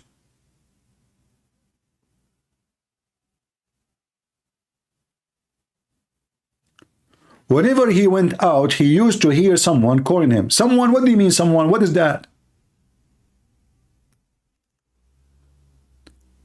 And here Muhammad already, he is a prophet supposedly, he received chapters, he announced himself. What the heck? Is that the first time Muhammad he heard this? Maybe Jibreel, he changed his voice each time he speak to him, so this time did not recognize him. Like he was talking like this. Brother Fitar, I came to Prophet Muhammad and he went doing it boo-boo. And I said to him, Prophet Muhammad, he started running. And Brother Fitar, I will explain to you why Prophet Muhammad he started running. First of all, it was very dark. And Prophet Muhammad, he make poo-poo in his pants when it's dark. He's so scared of pants. So because it's dark, I spoke to him at dark because I don't want people to see me. So he go out to do a poo-poo. And I cannot go to him at night because I already have women around him. So I said to myself, I'm going to speak to Muhammad when he is going out to do poo-poo. And then when he go out to do poo-poo, he ran away from me. What the heck is that? The angel, he speak to Muhammad, and Muhammad, he hear a sound, and then he run away. And look, Waraq ibn Nawfal, which is, I believe, he is the real father of Muhammad. He slept with his mother. Advise the Prophet to remain in his place when the caller calls him. Hold on. Are you saying to me that your prophet is not wise enough? And he is so coward to the point he cannot stand in his place and say, who are you? Who's there? What Muhammad he do when he hear the sound? He flee.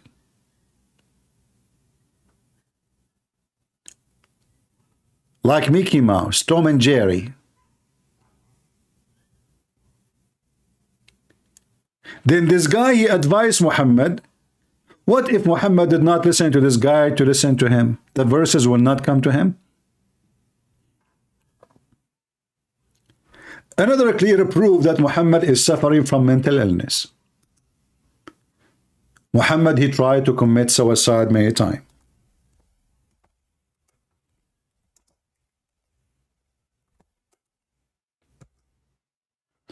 All of this is in their books. Everything we are showing you, this is from their books and it's authentic.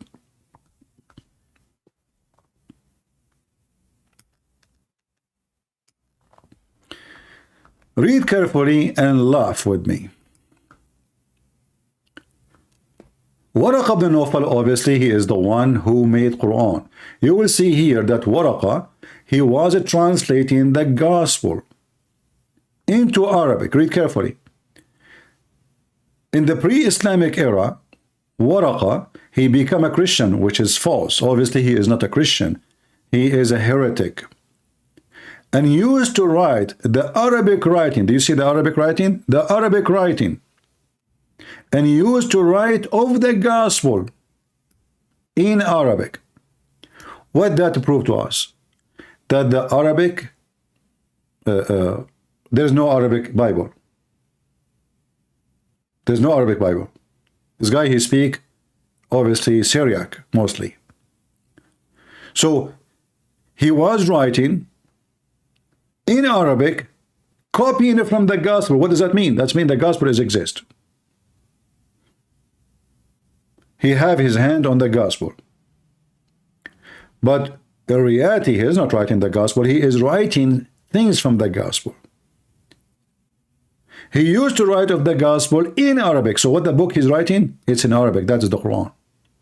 As much Allah wished him to write. He was an old man, has lost his eyesight.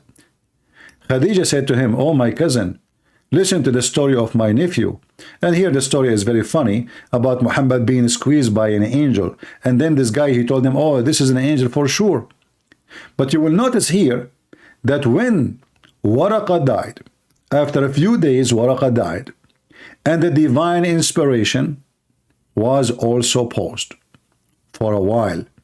And the prophet becomes so sad, as we heard, that he intended several times to throw himself from the top of high mountains. Oh boy.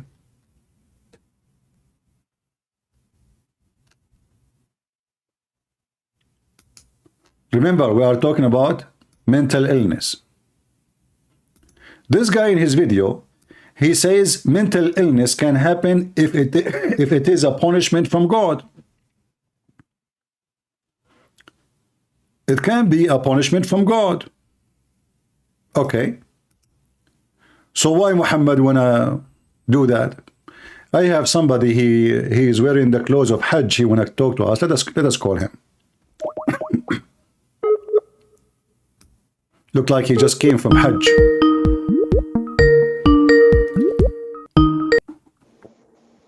Hello? Yes, my friend, you are live on air. Are you a Muslim? Hello? Hello, can you hear me? I hear you. Are you a Muslim? First of all, my name is Salman. I watched a lot of videos of you. I really enjoyed them. Okay. But I see you have a picture of you in the Hajj. Yeah. So you went to Hajj? Yep. So why you are enjoying my videos if you are a Muslim? I am not a Muslim now. Oh, you left Islam? Yep. Oh, okay. Why you left Islam? Don't you want to have an endless penis? Can you repeat that again? Don't you like to have an endless penis as a prophet of Allah, he promised you? I left Islam since like 4 years or 3 years now. So before you start listening to me or after? Excuse me? You left Islam before start listening to me or after? Oh, before. Oh, okay. So I have no credit. That's sad. Oh, no problem. Anyway, I'm happy for you. So, but why you left Islam? There are billions of reasons. Like, it was in quarantine time. Okay. I had a lot of free times, so I could think more. Before that, there was no quarantine, and most of my day were like full. I had everything to do. Like, I was in school. I came here and had to do stuff. Didn't have that much time to think and question things. Mm-hmm. In quarantine, I really started to question things deeply, like scientifically, philosophically, in points of moral points, everything. The more I questioned, the more I realized it just crumbles from every point of view, like from morality and from scientific point of view. Okay. From everything. What is the most point you think it was a reason for you to abandon Islam? My father was most of his life working outside the country. Was always traveling outside, and when the quarantine time came, he usually used to visit our house from once a year. And when he came, it was like one or 2 weeks, like that. And when he visited, almost every time, like he had a problem with my mother. Like they always discussed and sometimes even beat her. And when the quarantine time came,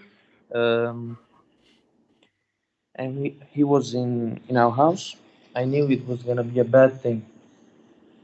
It was not gonna be good. Why? Because I knew him very well. I knew that if we are staying, and my father is staying so much longer with my mother, it's gonna be very bad. Like you mean they start fighting? You mean? Yep. Oh, okay. All right. Like. You don't have to give me like personal details.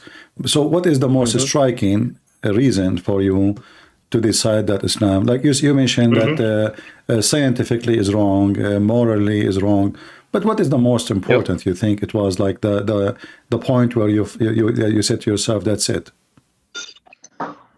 I didn't really question it until my father really just came up with hadiths to what it's called, to justify his points on beating my mom or just doing whatever he did. Like he used to beat my mom. If I didn't separate them, it would be very worse. Even my mom could be dead. Sorry to hear that. The other day he came and gave so many hadiths to justify his points. And he said, "Do you believe in this? You're a Muslim, right? This is your prophet." He said in this hadith that if a man says to his woman, "You should hold this thing and hold it like forever," she should hold it for like forever. And a very absurd thing. Not only that, the hadith says if a man he told his wife to lick his buzz, she should lick it, and she will not do enough to her husband. Yeah. He even came with like photocopies of the hadiths, and I was like so absurd. I didn't even believe that. Like how the hell can a God just do this thing? It's more likely that a maniac man wrote this religion. So I started to question it, and that's the point that I started to question it. So, like from your sad experience with your father and your mother, what do you think about Christianity, that the Messiah, he commanded the man to love his wife the same as the Messiah, he gave himself to the church, which means in Christianity, the women, she become equal to the church. And there's no way a Christian man, he would disrespect the church, but his duty is to give himself. So it is a relationship of unity, like the man, he leave his parents, the Bible says, and he become echad with his wife. Echad, which is the same word Muhammad, he copied from the Bible. They say ahad, which means unity. So the man and the women, they become unity. So if a man disrespect his wife, he disrespect himself, because they are unity. And if the woman disrespect her husband, she disrespect herself, because they are a unity. So what do you think about comparing between both? Your mother life with my, I feel sorry for her, and your dad, and the way Christianity teach the man to treat his wife. Like for almost a year, I've been considering to believe in Christianity. Like it's very hard to not believe in a God or not be in a community or in a religion. It's really, really tough. Like I have really tried to believe in Christianity. I even tried to visit a church. I live in Turkey, by the way. You don't have to give details. And what it's called? Yeah, I really try to know more about the Christian religion and that stuff. But like, if you have any questions you would like to learn from me, I will be happy to help you. But anyway, like, what do you like to say to us? People are listening, and I'm happy really that you decide to come out of Islam. What about your mom? my mom and my entire family they're still Muslims. They think I'm still a Muslim. They think I'm a Muslim and I don't just pray. They think I'm lazy. Yeah, they're all still Muslims. Do you speak? Did you speak to your mom about why Islam? Do you think it's not good or something? Not so much, but I just tell her like, do you see like a man what can do this, and you don't believe in them, you don't accept them. You've gone to church, to court.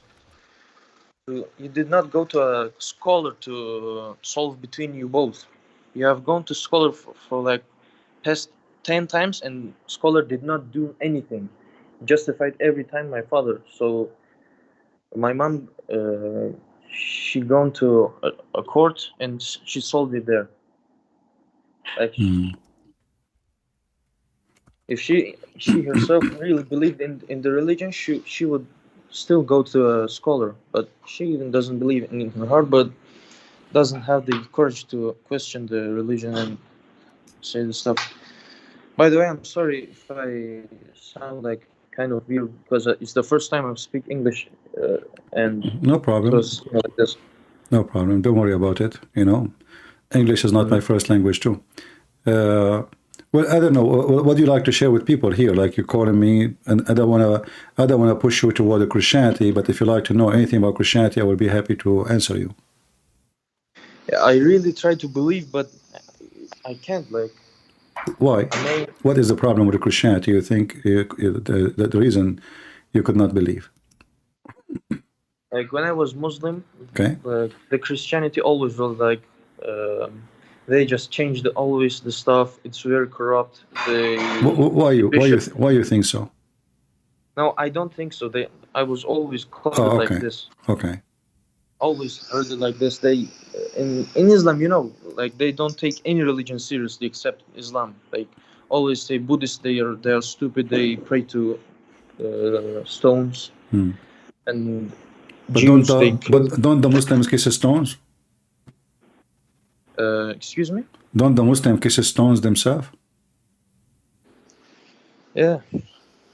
So if the Buddhists are stupid because they kiss stones, how Muslims explain kissing stones? Why Muhammad he kissed the stones? In Islam, you even have like pagan stuff in Islam. A lot of pagan things. Oh, the Kaaba itself is a pagan. All the rituals, Safa, Al-Marwa, throwing rocks at the house of Satan, all of those are from the pagan era before Islam. Yeah, Muhammad, he just adopt everything.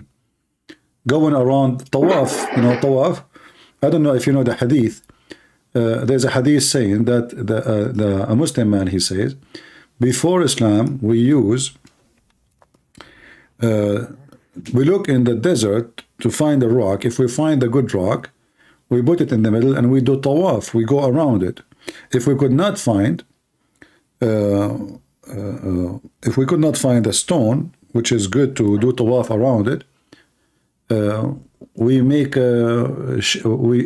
we milk a sheep and we mix the milk with dirt and we make a rock, and then we go to do tawaf around it. So this is exactly what the Arab used to do before Islam. They used to go around the Kaaba. The Kaaba have many idols, and the Muslims go around it. Yeah, exactly. Even like a lot of stuff also came from the previous pagan culture. All of it. As an example, cutting the hand of a thief. This is what the Arab used to do as pagan. Crucifixion. This is from the pagan Roman. Crucifixion. You know, as a punishment. You will find that the Quran, Allah claimed that the crucifixion is a punishment from him. But all of us, we knew that this is cannot be from him. Everything Muhammad he did is a theft from somebody else. Like stoning to death, he took it from the Jews. Crucifixion, he took it from the Roman. Cutting hands, he took it from the pagan Arab before Islam. And he took it wrong always. And the Islamic calendar, he took it from the pagan too. But Muhammad, he screwed it up because he said that you know, there's something it's called a nasi, or like when you you know, because the Islamic calendar is a moon calendar, so the moon calendar, it's short, correct? Mm-hmm. So what the people who practice or let us say follow the calendar, the moon calendar, in order to fix the wrong of it, they have to add days at the end of the year. To do what? To fix it, because simply it's not correct. So Muhammad, he claimed suddenly, for no reason, which is proving again that Muhammad is a false man and he is not a prophet of God. He claimed that the correction of the calendar by adding days is from the kuffar, which is true. It is from the pagan. But it's the right thing to do. So if you go to chapter 9, verse number 37, it says that postponing of a sacred month, because they have to add days, is in addition to this belief. So since then, Muhammadan, they don't have a good calendar. Why? Because now we cannot fix the calendar. This is why you will see a Muslim, he fasts in Ramadan, but Ramadan can be in January, correct? It can be in July. It can be in August. Is that true? Can be any month. Yep. Because it keep moving. Why? Because the stupid Muhammad, he decided to destroy the calendar, which is not a perfect calendar, but they knew how to correct it. They are copying what the Jews they do. So they add days to the end of the year to fix it. What Muhammad he does? He said, don't add days, don't post upon those occasions, because this is from the kuffar and we should not follow it. And now the month which is called Ramadan, which means the month of being thirsty, it should be happen in the middle of the summer. Now it can happen in June. It can happen in December. It can happen in February. If we ask the Muslims, when is the birthday of Muhammad? You will find that the birthday of Muhammad, they are every month. Different 10 answers, no exact year. Actually, in fact, sometimes the birthday of Muhammad can happen twice in the same week, the same year. In the same year, you can celebrate the birthday of Muhammad twice. Why? Because the stupid Muhammad he decided to destroy the calculation of the Islamic calendar. And since then, the birthday of Muhammad, it doesn't occur in a certain month no more. So imagine somebody, he is born in July, next year he is born in August, next year he is born in September, the year after it, October, November, December. How that work? How this can be against Allah? How fixing a calendar can be against Allah? Why Allah is deceiving them, if he is God, and making them follow a calendar which is messed up?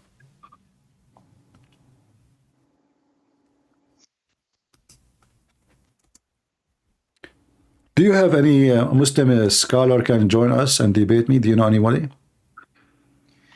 The strongest scholar I knew, my father, my uncle, every single one of them, they are really religious Muslims, but they don't speak English, or I don't talk with them. What language? They speak Turkish? No, we are Persians, by the way. Oh, okay. Even if they could talk, I'm not really having a good relationship with them. I see. I understand. I understand. This is the Prophet Muhammad. I'm showing the screen. Prophet Muhammad birthday, 2024, 2025, 2026. Okay. In 2024, it is September 16. In 2025, it is September 5th. And it is in September 7. And then In 2026, it's August 25th, and the list goes on. How Muhammad's birthday can be all over the place simply because Muhammad decided to do this.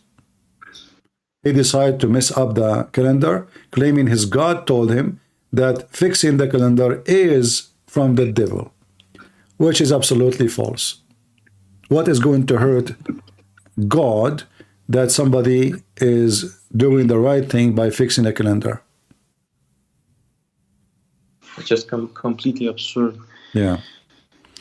Like Qibla, like let's say you live in the opposite of the world, opposite side of the Mecca. How and what direction are you praying to God? Like you cannot pray to Mecca because the earth isn't a flat. You know, the earth. If the earth is a flat, then I can say, okay, maybe we have direction to somewhere. Like, you know, the Jews, they pray in the direction of Jerusalem when they go to fight, but they are fighting like in the a few miles away from the city.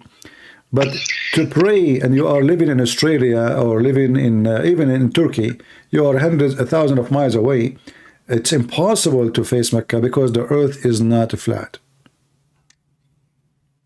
Exactly, it's just an old age religion. They believed in the earth was flat, and they. Yeah, in fact, the Quran says it clearly in the chapter of An-Nazi'at. It says, "Wal ardu ba'da dhalika dahaha."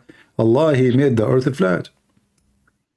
The earth, He made it bisat in different verse. Bisat, carpet, flat. You know, a firash, a bed.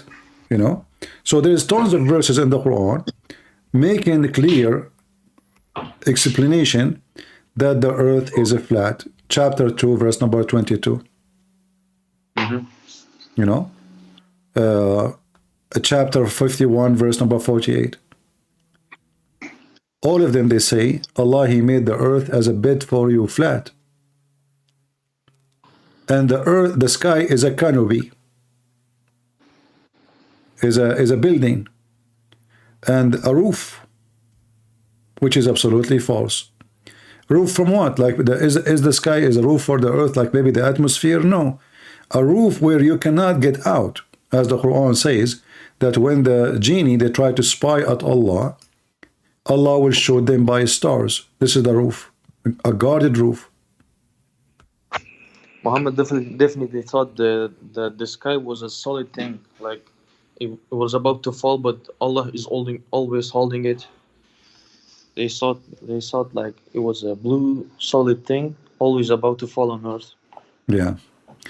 Well, I'm happy that you left Islam, my friend, and if you have a question in the future about the Bible, I will be happy to help you. Yeah, I really try to look up for Christianity, and what should I do? How should I start? Well, you can start reading the Bible and try to understand the character of Jesus, who is the Messiah, what He wants from us, what His wisdom, what His word is about, how He can improve my life. You know, the point of becoming a believer in something is to believe first that my belief will help me to be a better person, right? To improve me. And then there's other things in the belief, like there is salvation, there is you go and live with the Lord eternity. But the first thing is, the most important, does that belief improve my life and make me a better person or a worse person? A person convert to Islam second day, he want to do jihad, he want to kill his neighbor. A person, he become a Christian, what he will do? Let us say you become an extreme Christian. An extreme Christian is a monk. He served the word. He loved the word. He gave his life to the word. So an extreme Muslim is a killer, is a criminal, is someone. In fact, there's no extreme Muslim, there's no extreme Christian, either Christian or not Christian, either Muslim or not Muslim.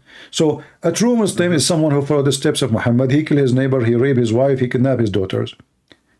A true Christian is someone, he says, love your enemy, bless those who curse you. So we need to look first to see if Christ make us a better people. Jesus himself, and we as a Christian, we worship him as God. He did wash the feet of his disciples.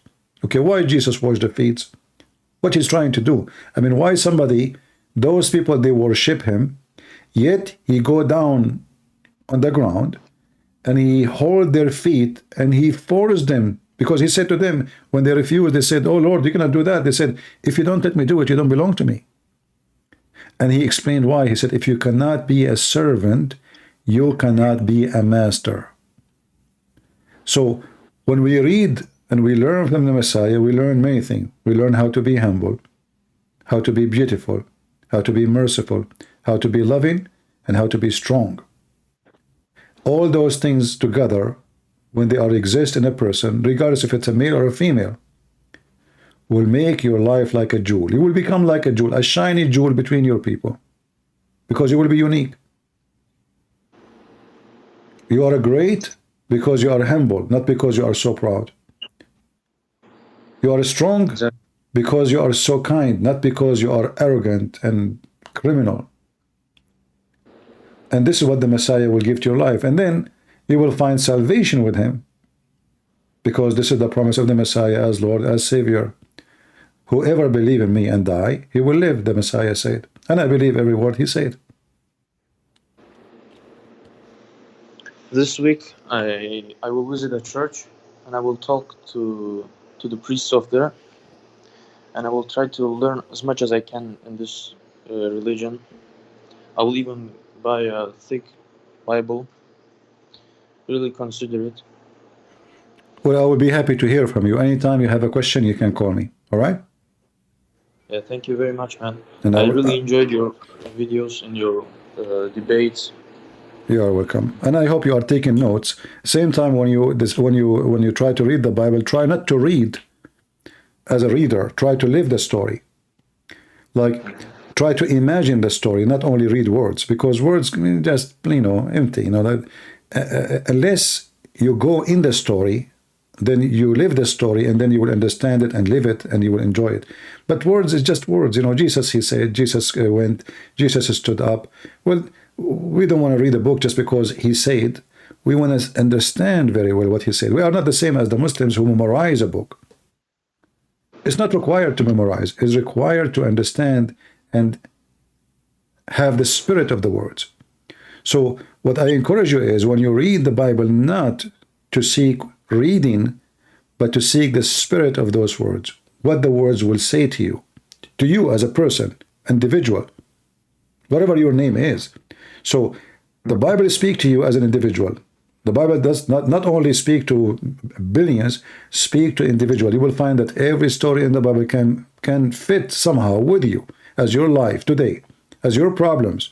Even though we exist 2,000 years after Jesus, still the Bible work in a magical way to fit with my life, my daily life every day. So try to read it, but not to read, but to live the story and to have the spirit of the story. So like when Jesus, he did heal. Is he doing a show? Is that a circus? Is Jesus showing, hey, let me show you what I can do? No. Jesus did not heal people to show them his power. In fact, sometime he told them, don't tell anyone. Don't tell them I did that to you. And then you ask yourself, why Jesus don't want people to know? Then you will be able to understand more and more Jesus. So Jesus, if I am the one who can raise people from death, I will be so proud. I mean, what only proud? I will be like unbelievable. Like who can talk to me? If kings will bow down to me, because all kings will die, all president will die. Who in the world will not wish to have a relationship, a friendship, or a kind of protection from someone he has power over death, which means they can live forever. So Jesus, he raised people from death, yet he is very humble and he is washing feet. Jesus make the blind see, yet he don't take money, he don't get paid, he don't ask for anything for himself. Jesus, he make a person who cannot walk by just say, carry your bed and walk. The man, he carry his bed and walk. The Bible says that there's nobody can count even the miracles of Jesus.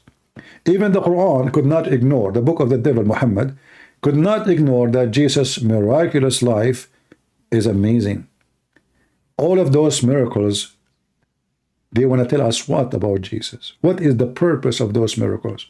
It's just to tell us that Jesus, he can do things nobody do. Or the miracle is one of the clear evidence that the Messiah is the Messiah, who is a promise to be sent to save mankind. And he is capable of saving us. So the Messiah himself, he himself is a miracle. He himself is born of a virgin. Not only he do miracle, but he himself is the miracle, and that is God. God is a miracle, the Bible says. So I hope you will learn, and you will have the spirit of the Bible when you read it. So next time when you call me, you will give me a good news. I really hope so, man. All right. I'm happy to hear from you, and feel free to call me anytime. Absolutely, man. All right.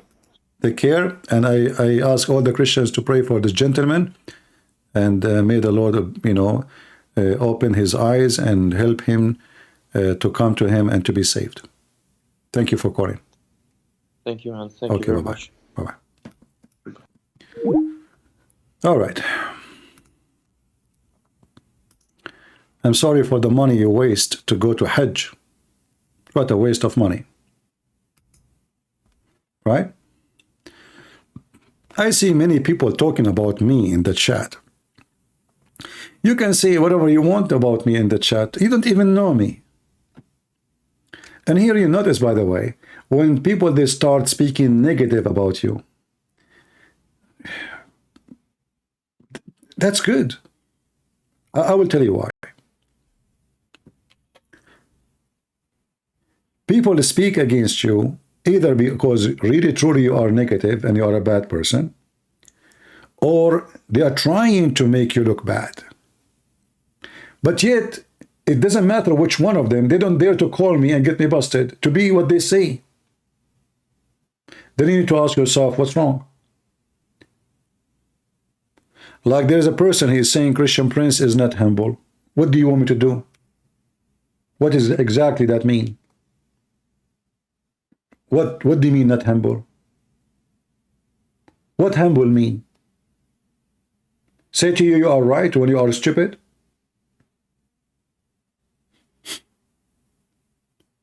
Do you want me to be politically correct and that will make you humble?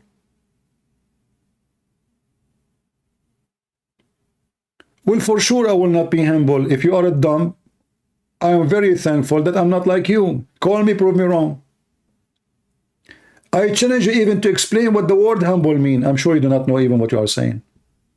Call me, here we go, Skype, they are posting it for you. I challenge you, go. Why you don't call me?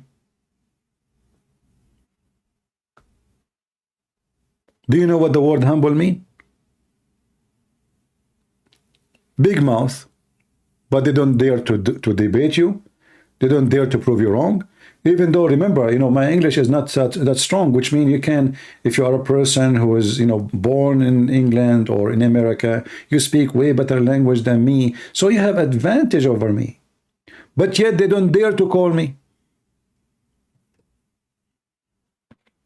Do you know why? Because you are a potato. And by the way, I have a copyright over the word potato. I use the word potato for a reason. You see, all those Muslims who they claim they have knowledge of Islam, they are potatoes. Otherwise, why they don't call? All what take them is to call me once and destroy me, and nobody will listen to me. People, they will notice Christian Prince, he know nothing, he is nobody, and nobody will listen to me. Why they are avoiding the match, the potato match? Because they knew I will fry them. You said polygamy is for mental illness. Abraham and Jacob, they were. Okay, hold on. Let us go and examine this. Just to show you how stupid you are. If we go in the Bible, we will see that Abraham, he did not practice polygamy for the sake of polygamy. Abraham, he wanted to have children. Why you don't call me? And what does have to do with humble? This is supposed to be about being wrong. Correct, people? What does have to do with being humble or not humble? This is about being right or wrong. So did Abraham seek another woman for the sake of sex?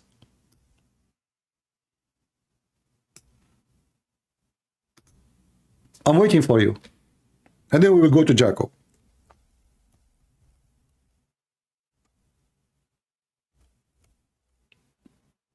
I'm waiting. Why Abraham had more than one wife?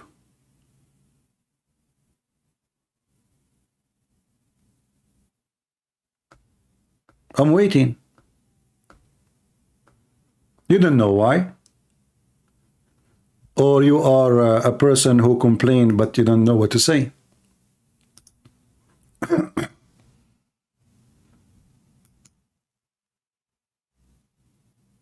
I don't care if you are a Muslim or not. What kind of answer this answer?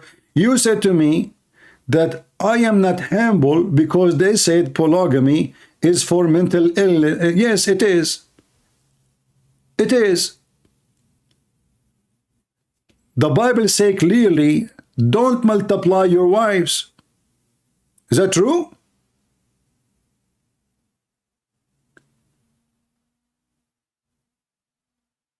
So now call me and get me busted. Sorry, CP, keep going.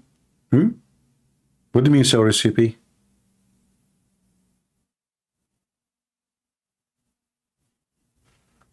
I know what to say to people.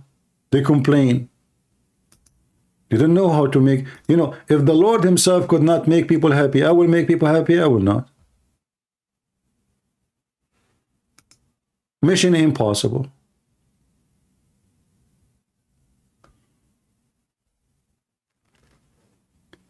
The purpose of polygamy,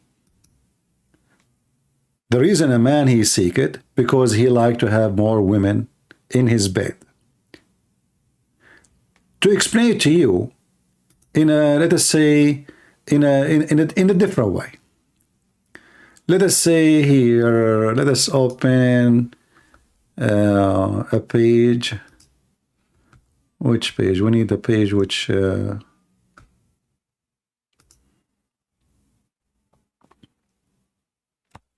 just to draw something for you.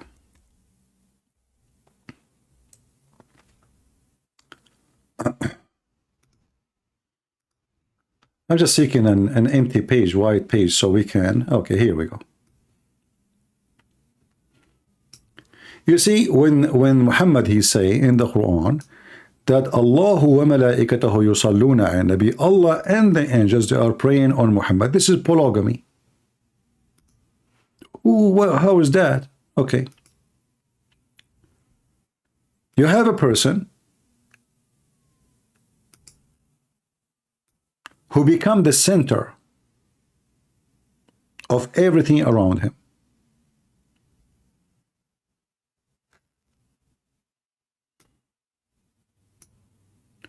So God, angels, believers, women, everybody exists for one reason.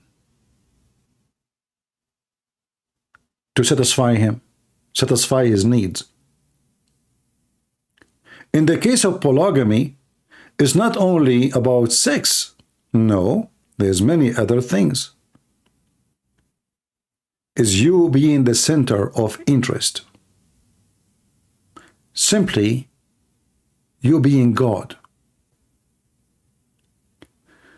So those who do polygamy, what they are seeking in reality is to have a wheel, and this wheel of life go around them. Everything, all those women, they are fighting to compete to make him happy. In bed, in food, it doesn't matter how. In singing, in dancing, in stripping. Otherwise, one woman is what God created for Adam.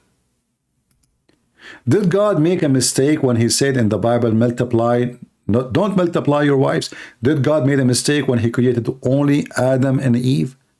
Was Adam an happy person because one woman is not good, is not enough? So simply, polygamy for sure is a sign of mental illness, because there is no need of it.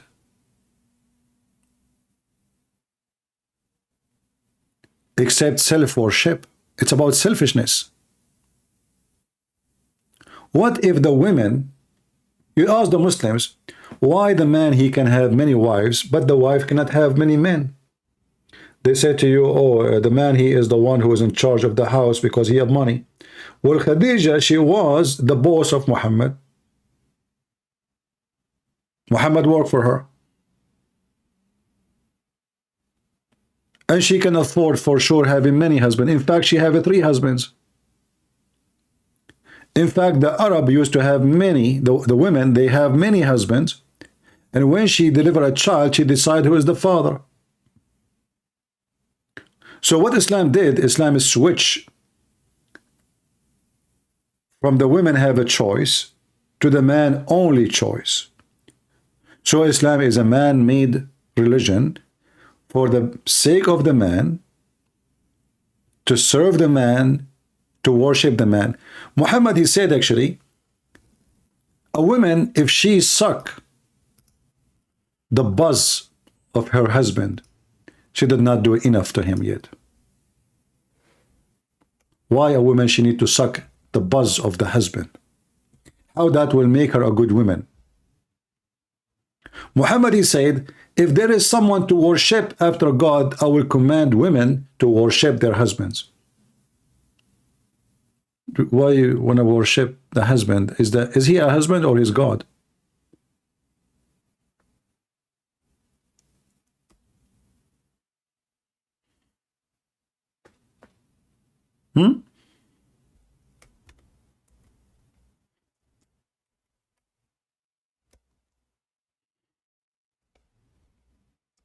Do we have any Muslim?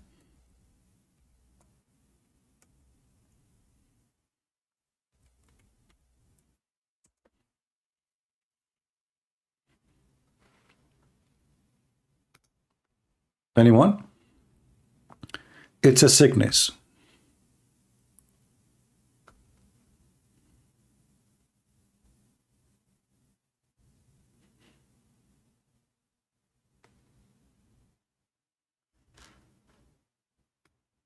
Imagine Muhammad is forcing women to suck the buzz of infection of the man. And yet this is the same woman, he can divorce her in 1 second and replace her by others. She is nobody.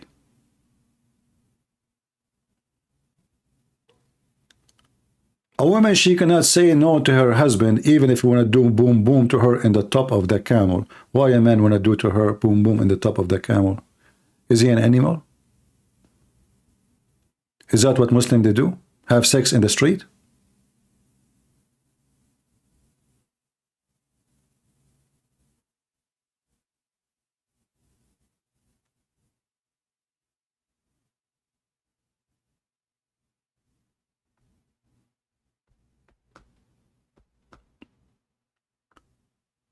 Any Muhammadan?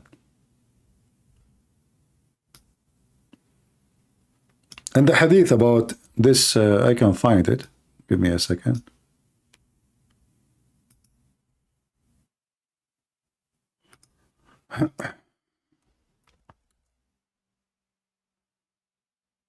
Look like this website don't have it.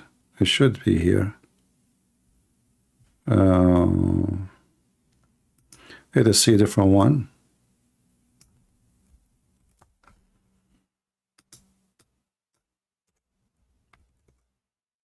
Same. But we can find it in Arabic, no problem.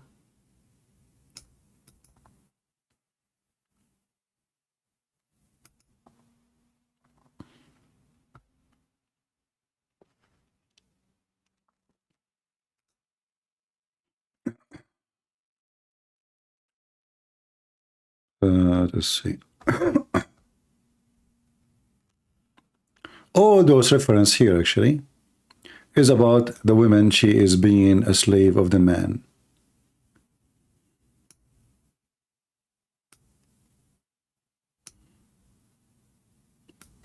Muhammad, he made it clear actually, if he commanded one day a woman to bow down to somebody beside God, is going to be her husband. Why?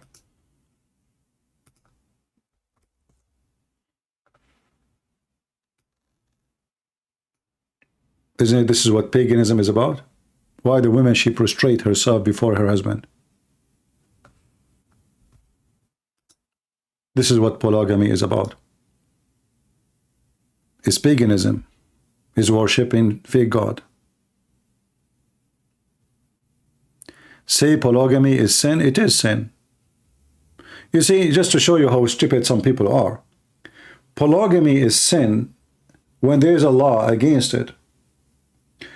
As an example, this idiot, he keeps saying stupid things. When the children of Adam, they had sex with their sisters, was that sin? The answer, no. But is having sex with your sister is a sin? The answer, yes. Big deal. So you're an idiot. You are literally an idiot. Sin it is when it says don't do so. Sin it is not if there is no command about it. So when God, he gave the command, did he told Abraham, don't have more than one wife? Did he say to him, don't, and then Abraham, he disobey? No. There is no command. If there is no command, there is no sin.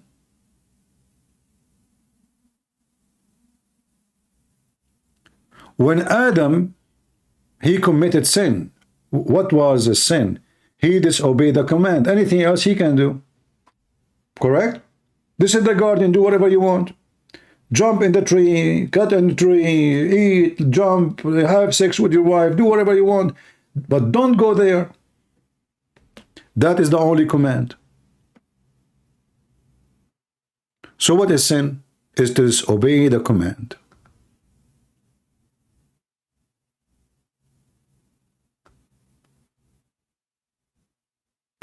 In Genesis 2:24, which parents Adam left to join his wife? Look how stupid he is, this guy. I mean, this guy obviously suffering from mental illness. You idiot. How Adam will join, he will leave his parents if he is the first man? I mean, are you a person who eat poo-poo and you think it's food? So you want, look how smart he is. Man, that's deep. That's so deep. In America, they call it, that is the potato, poo-poo. So now you are asking, Adam, he left who? His parents? He's the first man. You stupid idiot. Don't you know that even Eve is created from the limbs of Adam? So they are united already? You're a donkey. Yet you claim that you know your Bible. Is it Adam is where Eve is created? So she is from his body. So they are already one. In fact, when God created Adam, he called both of them Adam. Eve was called Adam, and Adam was called Adam. You see how stupid you are? Yet you claim that you are pastor, imam, rabbi, potato, tomato, all of this together?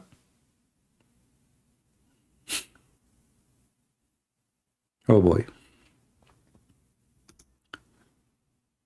You remind me of, what his name? Rabbi Shamoli? What his name? The one who debated David Wood? Sorry, not David Wood, Muhammad Hijab. He told him Islam is beautiful. I mean, imagine how stupid this one who called himself rabbi. He will prove something. What is that? That Hamas is bad. So what he say? Islam is beautiful. So if Islam is beautiful, why Hamas is ugly? I mean, do you see the stupid hypocrite liars? They call themselves rabbis. They call themselves, and those are the ones they invite them because they make poo-poo. Those are the ones they invite them to debate. Islam is beautiful. This is what the rabbi he said.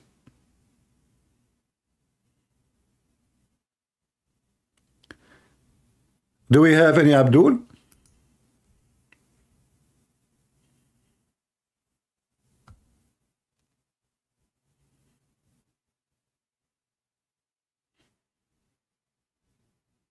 Anyone?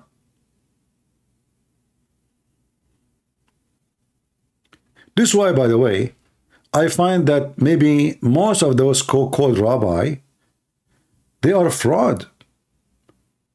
They are doing political business. In fact, they are anti-Israel. They promote false information against Israel. So now whoever heard this debate, suppose he is there to defend Israel. Did he? In fact, no. He said Islam is beautiful. So Muhammad commanded to kill every Jew. Is that because Islam is beautiful?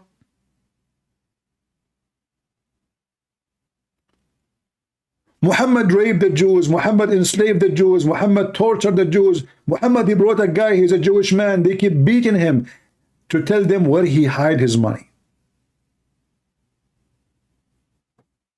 And then the idiot who he claimed to be a rabbi, he said Islam is beautiful.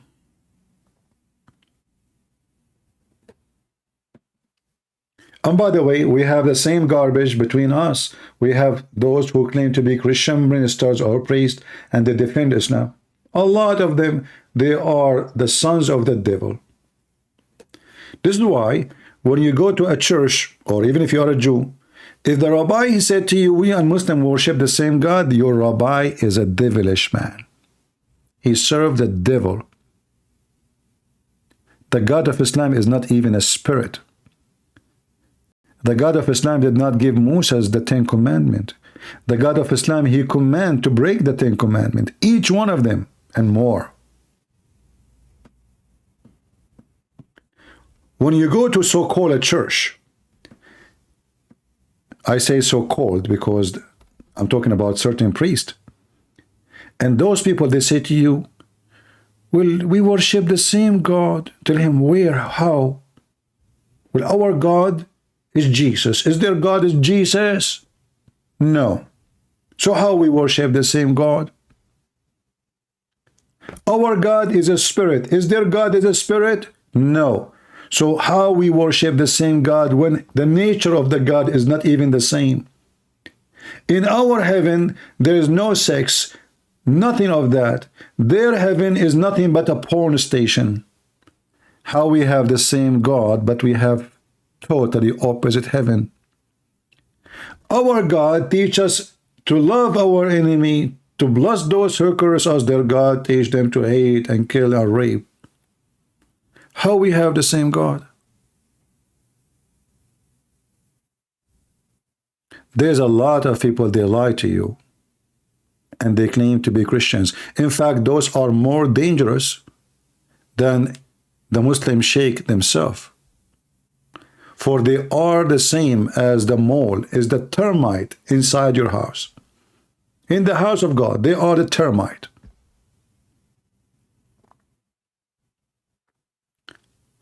And I advise you actually, if you go to a church, this is how you know if this church is a place of God or not.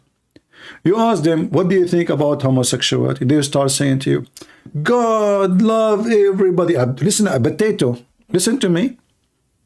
I am not asking you God love who and God hate who. I'm asking you, what do you think about homosexuality? Will God accept everybody? Hold on, listen. They don't even dare to give you an answer for the question. They go around it. Did I ask you if God loves everybody? No, God don't love everybody. That is a big fat lie. We can go right now and find tens of verses in the Bible about how God, he cursed the wicked ones. Who said so? So why we have hell?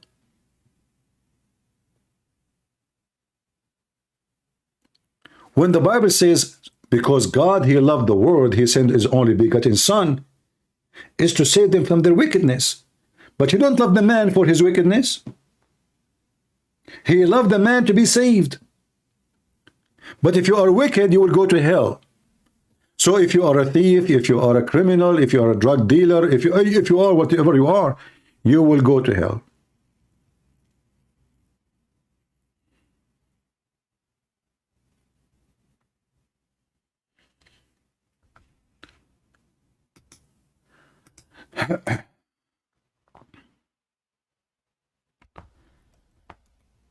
Do we have any Muhammadan?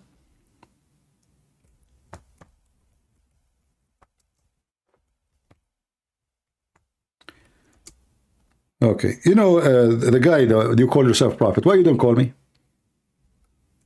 Why you don't call me? I just searched in the internet. This guy, he's saying, show me one verse against polygamy. And guess what? Right away, the first thing came to me, in front of me, 100 verse against polygamy. Just 100.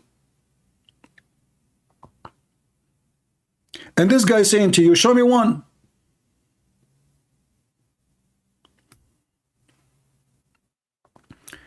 I think the reason you are defending polygamy because you are a sick person and you like to have multiple partners. Otherwise, in fact, if Christianity or the Bible promote polygamy, I advise you to leave it.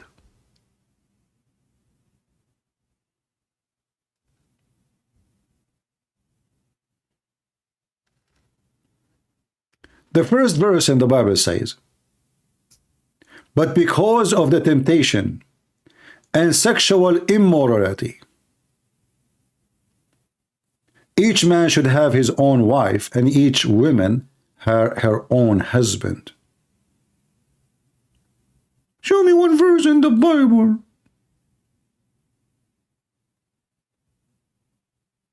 All the Bible speak against it. And you are a potato.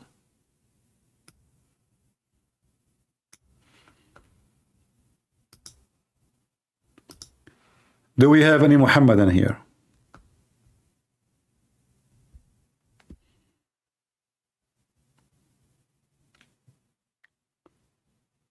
The easiest way to find if somebody is a pedophile, if he get upset if you insult a pedophile.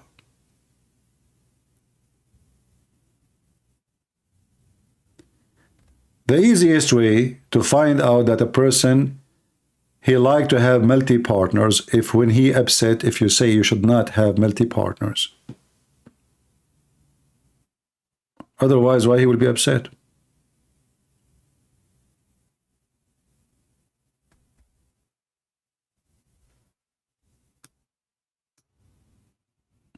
It's like a thief and he is wanted.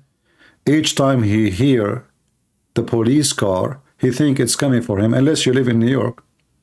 Then they will bring you the Amazon delivery. If you live in New York or Chicago. The police in your service there. Not to arrest you, but to protect you when you attack people or to commit a theft. I mean, imagine those stupid states, 5 or 6 illegal migrant, they attack the policemen, they beat them, and they let them go.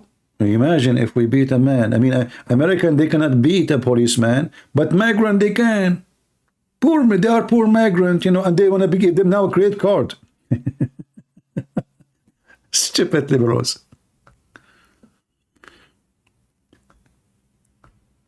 Mental illness. Do we have any Muhammadan? This is why liberals, by the way, they join forces against America with Muslims. This is why liberals, they join terrorists against Israel. Because liberals, they are suffering from mental illness, severe mental illness.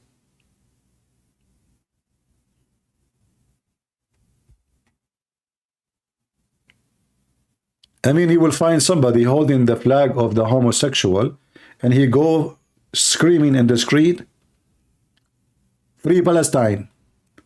If we send him to so-called Palestine, he will be dead in 2 seconds. They will kill him.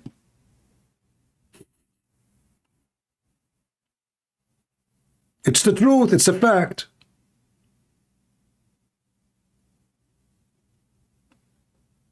Yet they join them because simply they are suffering from mental illness.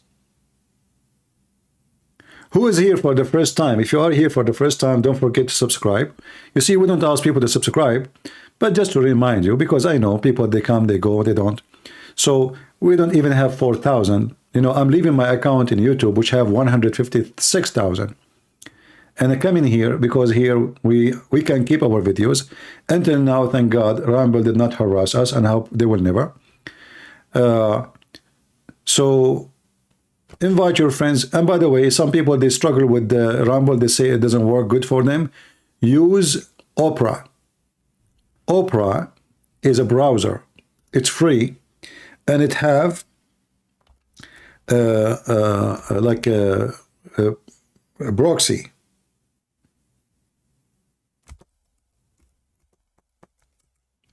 And I noticed that those who are using Opera, they are doing very good. I can post for you. I don't know what you are using, Mac or Windows. Anyway, you can search for download Opera. All right. And then based on your computer, is going to tell you when you click, is going to open for you Mac or Windows. All right. It's for free. They have VPN for free. For free. So if you are living in a country where they block, like in Indonesia, they told me that Rumble is blocked in their country. Well, be sure to turn the VPN. You can go to the setting and turn it on, and that will change everything for you. It's for free. All right.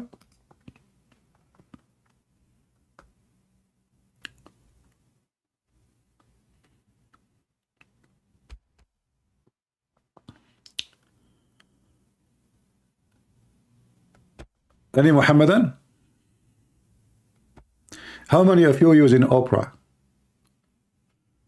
How many of you using Opera? Let me see. I will open Opera and post the link for Rumble there. Give me a second.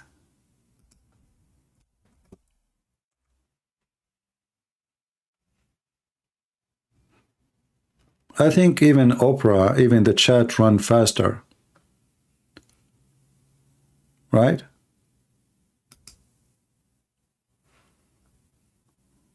Like I'm comparing between both. Yeah, I think.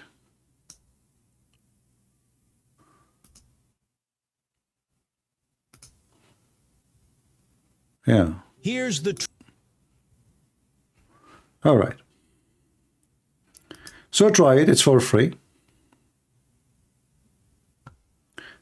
And maybe we need to,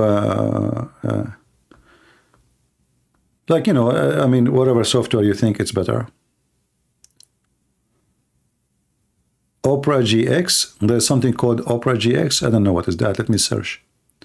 Opera GX. Ah, there's Opera GX. You are right. What is that? Is it different? Ah, this is for gaming. Okay, I will download it. Let us try Opera GX. Okay, good to know. This is the first time I hear about it. Opera GX.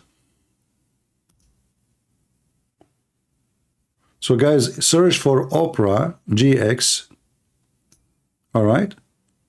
As you see, click down, like search for download. And this is their logo. You see their logo is like a circle, red circle.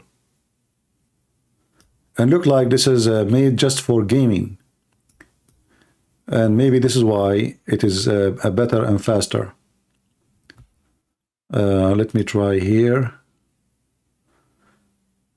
Okay. Opera GX setup. Okay, I will do it after I finish. Let us see, do we have any in Skype? Nobody. All right.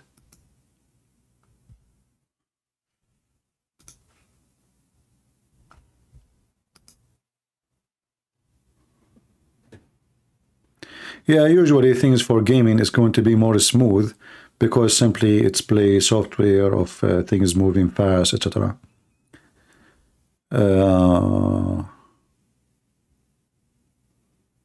Yeah, I saw a guy speaking against those, they call themselves the army of God, and he was saying that those are people who they are teaching hate. Imagine someone saying that we should have borders. Suddenly he is a person teaching hate. Why? Because you know why they want illegal migrant? Do you know why the mafia, they like them? Because they want to abuse them. They bring those women, children, they are in the street. Look, they are sleeping everywhere. Women they will use for prostitution, even children for prostitution. You bring in a migrant, he cut your grass for $5. $5. Why you want to pay $50, $60, $80, $100? $5. So they are not in love with the migrant. They want to abuse them. Myself, when I came to the state, I accepted a salary. It's not even a salary for a kid. Not even a salary for a kid. Because I have no choice. They took advantage of me. Oh, you are now just a student, you don't have your papers yet, so you have limited hours, we cannot give you more than this. And I work like a horse.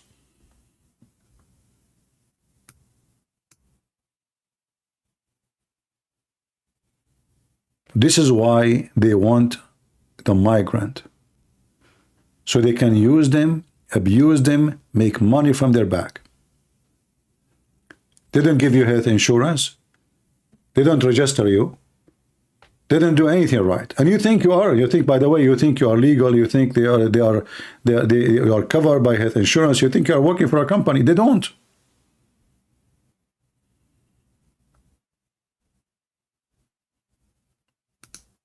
A bunch of filthy. So I have a first-hand experience of what it's to be to take advantage of when you are a migrant.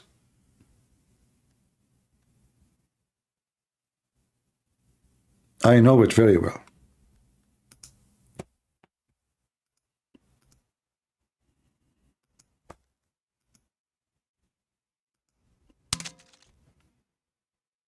It's a mafia. They don't love them. They want to use them. If a woman, she is good looking, she will end in a pimp room. If a woman, she is not good looking, she will end in a back kitchen room. We know what they want to do with them. Suddenly, the liberals are people of a charity when they don't believe in God. Who of those liberals want to take any of those migrants to live in his house? Let us see, Nancy Pelosi, she don't even stay in her villa. She have money more than one villas. They want to abuse them.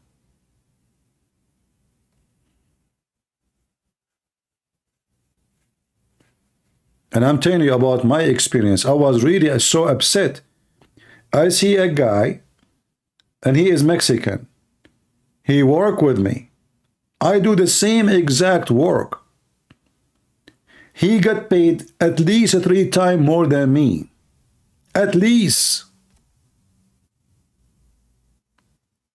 And I do work more than him. I'm almost in call. Almost I have to be there. Always I cannot say no. They will fire me. I need a job. And yet I get the too little tiny money, which is almost useless. This is what they want to do with the migrant. And I'm speaking about my own experience.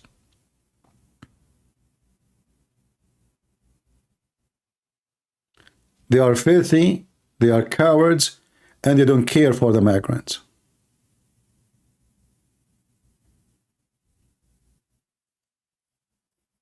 No health insurance.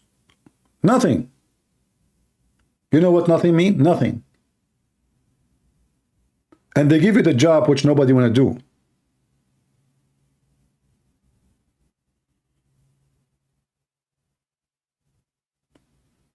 Yeah, I understand, Bella. So they are not in love with that. And you know, when those children and those women, they come and they end in the street because they are coming in a huge number to the point nobody can. You see, if it's just a small number of migrant, I mean, they can be observed by society easy. But when you are talking about hundreds of thousands coming every month, if not even millions, and then you find them sleeping in the road in the middle of the winter. You have responsibility as a human not to let this happen.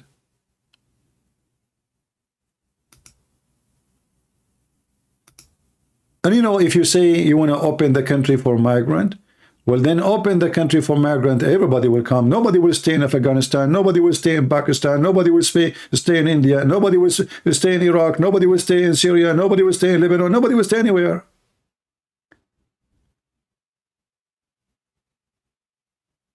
Most of the world is messed up. There's a lot of Chinese coming from China.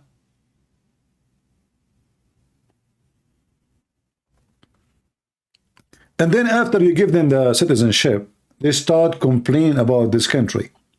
You know, my experience with the migrant, I want to speak about the Arab, my people. Once I met a bunch of guys, and they asked me if I go with them to a restaurant. You know, that was, I think, Sunday something. So I went there, and they start telling me, if I am in Jordan, I will be living a very nice life. Here I'm nobody. I don't like it here. The other guy, he said, oh, I used to live in Kuwait. Man, my life is so good. I didn't know what I did to myself. I came here. Anyway, so each one of them, he started telling you how good his life was before he came to America. And then they asked me, what do you think? I said, I think you're a bunch of, all of you, excuse my language, a bunch of piece of shits. Because all of you, you claim that your life there is way better, but you are still here. Why you don't take your passport and leave immediately? Go. As long as this country is a garbage, it's bad, it's ugly, it's disgusting, it's nothing. Why you don't go? They got so upset from me and they never called me back.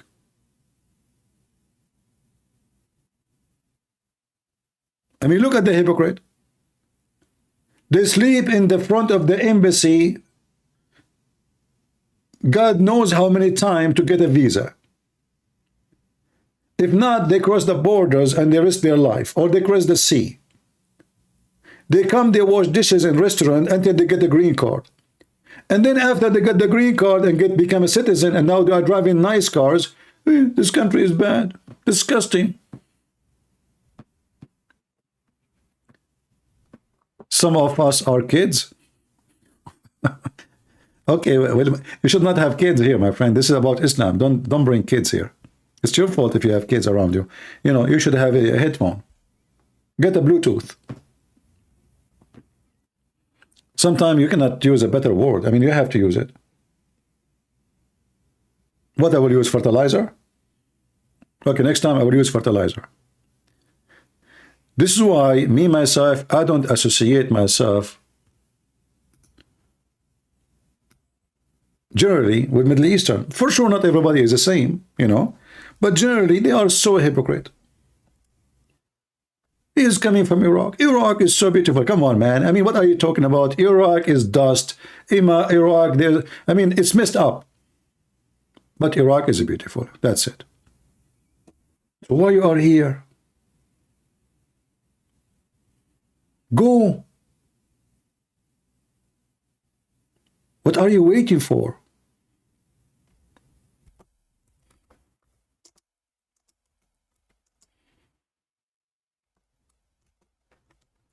So this guy, he was speaking about those American who they are going there, and they are saying how evil they are, how disgusting,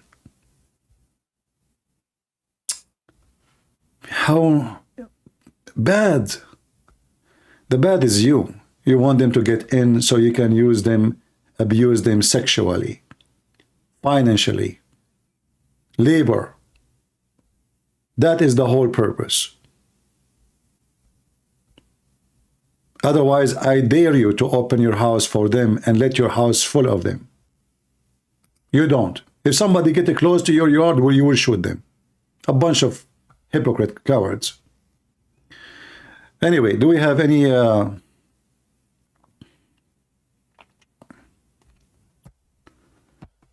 Abdul?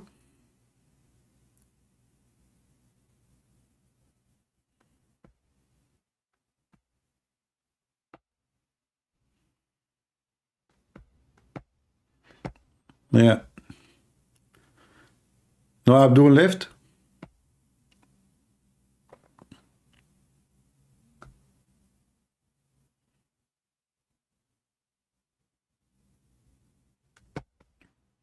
No Abdul? What happened?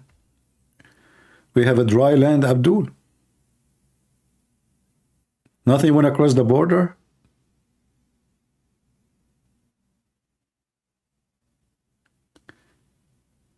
Get a VPV drone to scan your area if you need to. Scan it from what? I don't care who is, for me, who dare to come to my house? Don't worry. I have one way to enter. Nobody can leave. You get in, you can't get out. One-way ticket to the moon. You know the song, I remember when I was a teenager, One-Way Ticket to the Moon. And I was saying, why those people want to go to the moon, one ticket? I said, this is Muhammad. He shouldn't. I wish we could. Muhammad, he went to the moon, but he have two-way tickets, brother. How he came back? According to Muhammad, when he went to heaven, he found the Euphrates River and the Nile River. Muhammad is trying to copy phrases from the Bible about the Garden of Eve, and the Eve that he thinks it's in heaven, in the sky. Yeah, remember the song? One-way ticket to the moon. One-way ticket to the moon. Oh boy. I better not to sing, people will start leaving. Should I change my career and start singing? Yeah. Like, when Muhammad, he went to the moon, to the heaven. What I like about the story, actually, is the flying donkey. You feel like you enter Disneyland.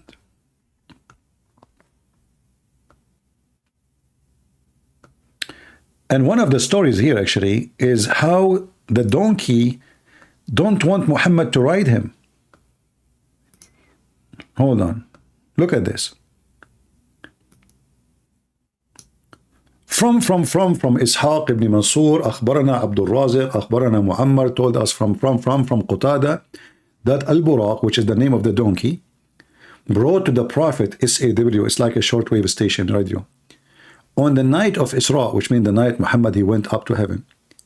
The saddled and reunited, I don't know if I'm saying the word correctly, but he shied from him. What the heck? Can you believe it? The ugly, disgusting donkey. He don't want the Prophet to ride him.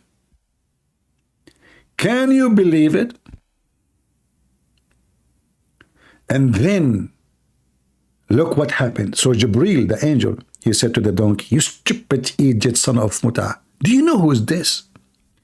Do you know who is this? This is Muhammad. This is Muhammad Habibi. Do you know who's this? Look like this donkey. He don't know he's coming to who? There's a lack of communication in heaven. Allah did not tell his donkey where he's going. They just told him go. Oh. And now the donkey arrived to do the ride, but he don't want Muhammad to ride him. That's deep. And then the angel says to him, you stupid idiot, potato donkey idiot, stupid. Brought shame to Allah. You are refusing to let the Prophet ride you? And then look what happened to the donkey. And he said to them, there is no one more honorable to your Lord than him. And then the donkey, he started sweating his ass. Look at the donkey. Imagine if you have a video at that time, video camera, and you go live in YouTube. And you are reporting such a story, and the donkey is a dripping poo-poo, sweetness, even he lost his teeth, even his tail went between his legs. All of this because he was feeling the shame. What I did. Aman Rabbi Aman. What kind of a donkey you are? You brought shame to Allah. Allah here sent the wrong ride. You better take Uber next time. I mean, look at those stupid stories, man. Do we have any Muslim explain to us why? And really, Jibreel, he told him like, shame on you, potato. How come he did not use potato? He didn't know about it. If I am there, I will say to him, potato, what are you doing?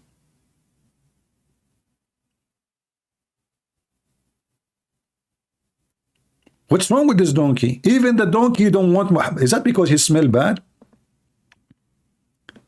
In fact, there is a story, there's a hadith about a person, he is a Muslim, he said to Muhammad, your donkey smells so ugly.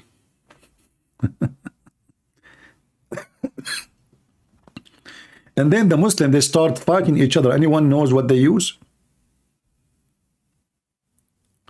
Anyone knows? Maybe we should talk about it next time we go live. They start fighting each other by throwing shoes at each other. Tell those people who they are struggling with audio to use Opera GX if they can, or Opera. They use shoes exactly, yeah.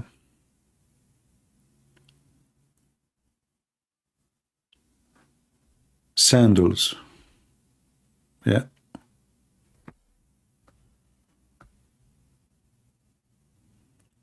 CP, if Muslims believe in their heart that they worship same God as we are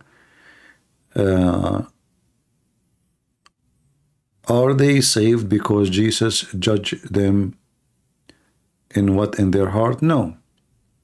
You see, Jesus judged you by what is in your heart if you are a person who do not know, which means nobody told you.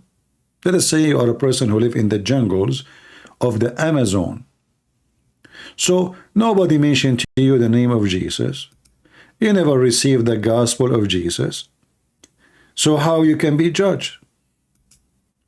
You will be judged by knowing, not by not knowing. If you do not know the law, there's no law. So if a person he heard that only believe in Jesus can save him once, he received the message. If a person he knew about the Bible, it exists, and he heard of the name of Christ, he have no excuse. Judging you by what you know is only if you are a person who have, let us say, you are cut out of civilization. Like, you know, just to make it simple, even if it may be silly, like the story of Tarzan. Tarzan is a child, he lost in the jungle, blah, blah, he grew by, you know, the gorilla take care of him. Fiction story, but let us go with it. Let us say you are a Tarzan who live in the jungle. You never heard of Jesus. Then God will judge you by what you know. God, he occupied us, or let us say, when we are created, when we see blood, we feel disgusted. You see, even a dog,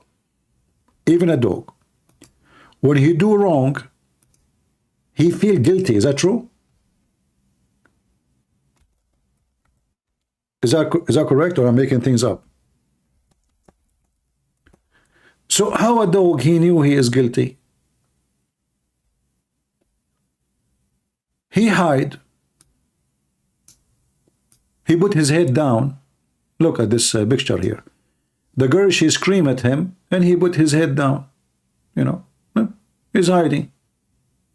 He knew, and he's a dog. Is that correct?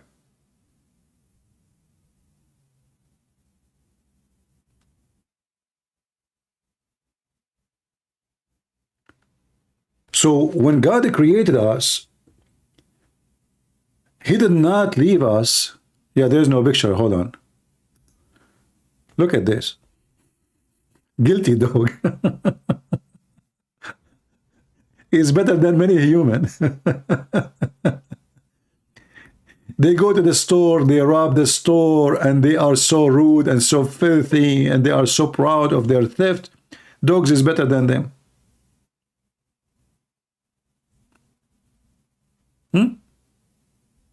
Look, the girl, she is speaking to the dog is guilty. He knew he did something wrong.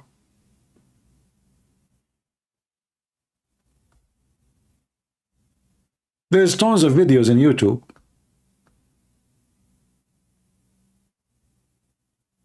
He acted as a guilty creature. He knew.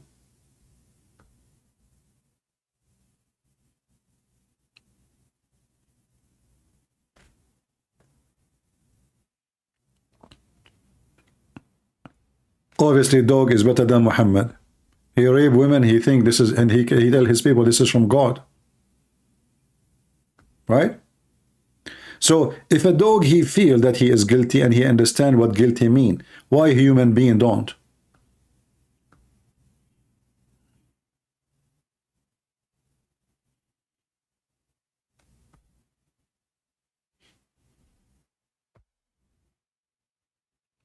So trust me, even if you are a person who is born in the middle of nowhere, you in your heart, you feel what is wrong. You know that killing somebody is wrong. You know that taking a woman against her will is wrong. You know that stealing something belong to someone else is wrong. You know. So God will judge you by what you know, which means what God gave you when He created you. You know. You feel disgusted when you see blood.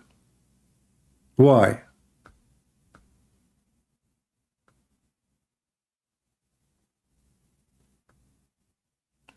Look at this one behind the curtain.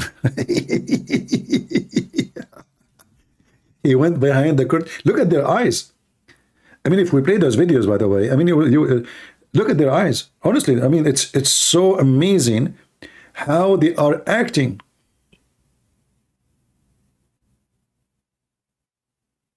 Look at this girl here. She is schooling the dog. And like, he don't even dare to look at her. Like, oh yeah, they are talking about me. Look what I did. I did rip the pillow. Oh, yeah, it's me. What I can say, I cannot deny it. You know. And then they say to you that Islam is the one who make you better. Islam make you. Look what this doggy did. I mean, this guy, he is anti-education for sure. He just converted to Islam. What happened, man? What? Why you did it? What? It's not good to leave this dog with the library. You come back, you find all your document. And I hope that Biden, he will not take him to the White House, because that will he will use this dog to rip all the document about his bribes and Hunter Biden. Like he throw the paper, the dog, he rip it apart, so nobody can spy and read. It's a shredder machine. Yeah. Look at this one. What he have in his... He ate the yogurt, or what? The ice cream? What he have in his mouth, in his nose? I'm not sure. All right. So yes, human being, when he is created, God, he gave you a simple basic knowledge. Like, you know, when the Bible says that God, he taught Adam the names of things. This is not about names. That's mean God, he gave him basic knowledge. Basic knowledge of how to live. Otherwise, God is not teaching, he's not opening school to teach you a door, ladder, table, you know. This is just about teaching you basic things when he created you.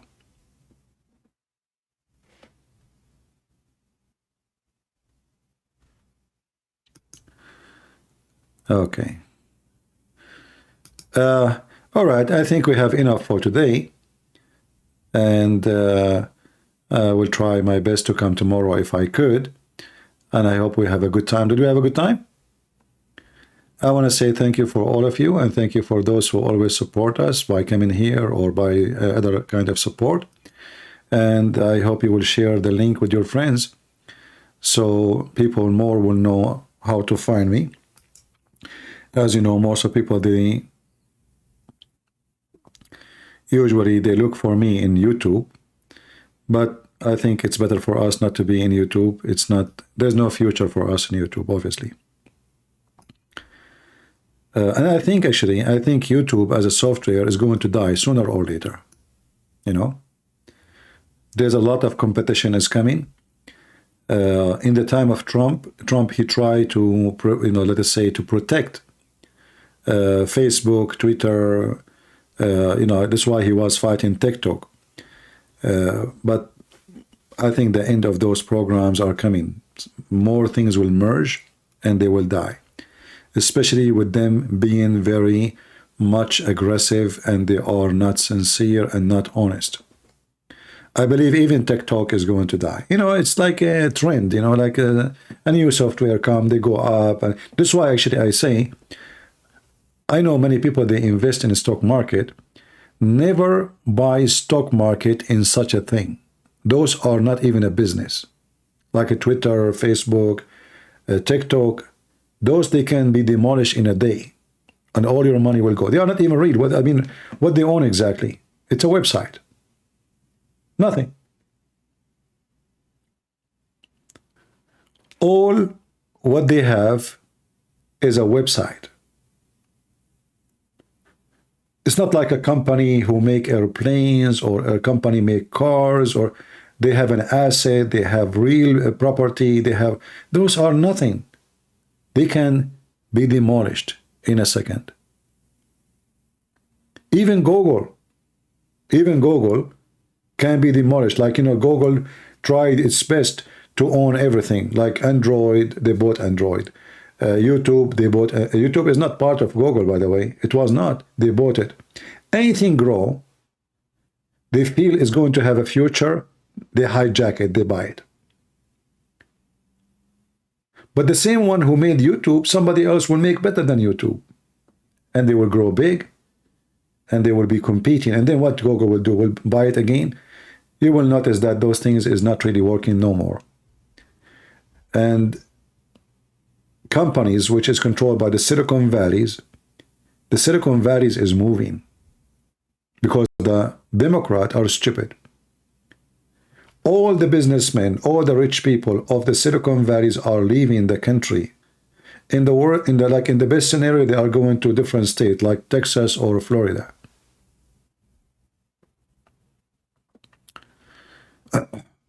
So I warn you, if you want to invest, never invest in those websites. They have no future. They will be sued, they will be closed, they will be destroyed. Just wait. And one more thing, as long as we are talking about business.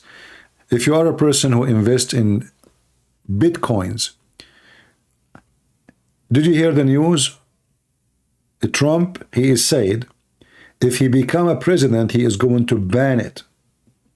So imagine all your investment can be destroyed by one announcement and your money will go. And Trump is right. He said, well, you don't have money. Your money is where?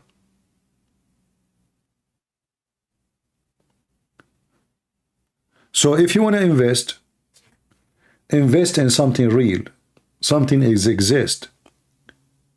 You buy a property or you invest a company which is real, doing a real service. They have a real business.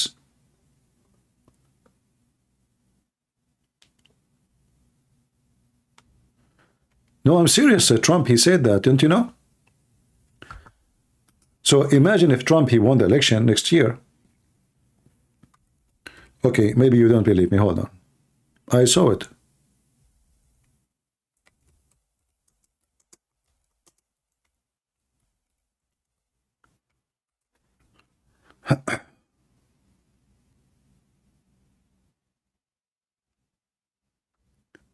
Huh.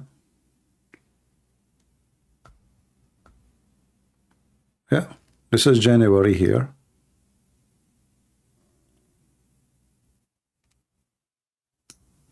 This is January 18, 2024.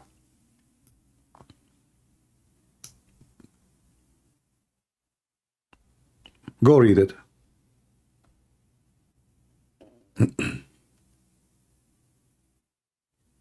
He is a big fan of US dollar and he is anti the cryptocurrency. And he will ban it. What you will do then?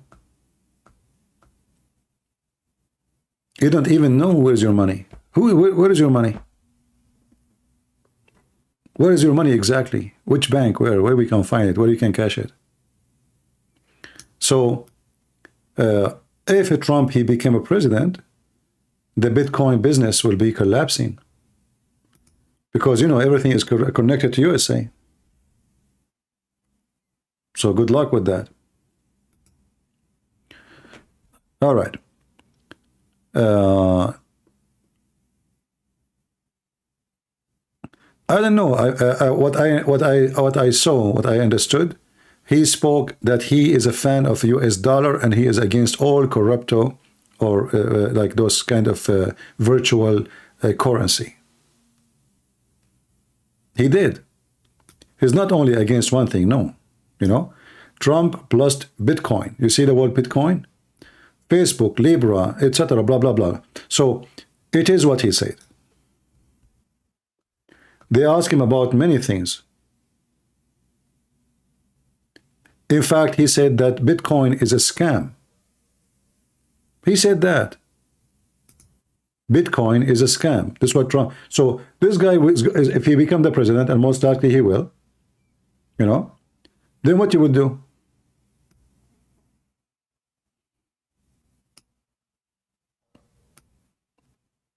All your business has gone with the wind.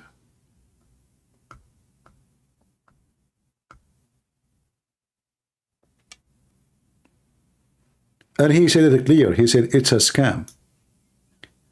So, you know, people, they become so greedy. Okay, you know, this currency is going so high, so fast. Everybody want to get rich. And then you will collapse. And then you will go home. You will bite your fingers. You will wish that you never stayed there. Anyway, it's up to you. You know better. Me, myself, I'm not really a person who like those... I don't know what is who is there, who is in control, who is stealing your money, who can take your money, who is in control of the server.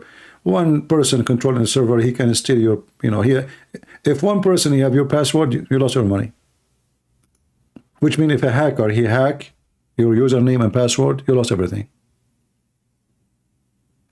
So, anyway, I'm not an economy expert. But for me, I believe that investment have to be in something real, you know, something real, something you can hold into, something have a physical existence. Anything else is just in the wind, right? Yeah. And, you know, people, they are greedy. Everybody want to be rich. Then when you are greedy, you collapse.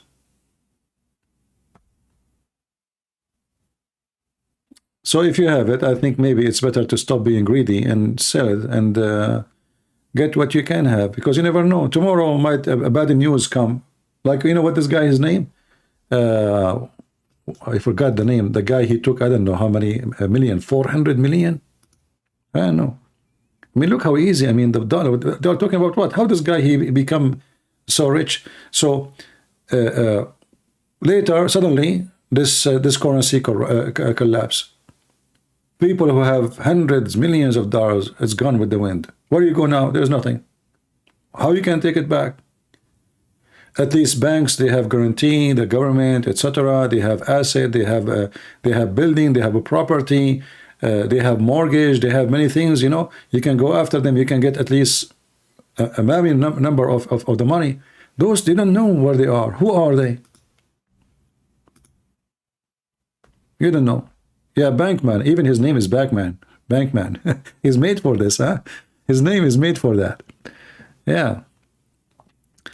And you know, I heard the news about like China and India and the end of the dollar, and all of this is garbage. Here we go. India is coming back to the dollar. Russia itself, their money is in the dollar. Emirat, Bahrain, Qatar, Saudi Arabia, their money in the dollar. The Chinese.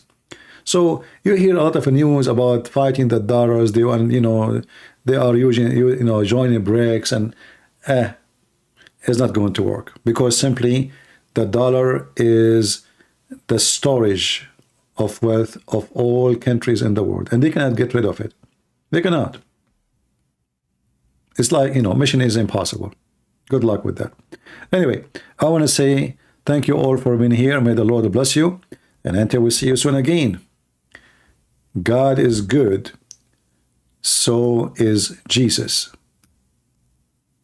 And Islam is nothing but mental illness. Muhammad, he took shower with dead dogs and women blood from period.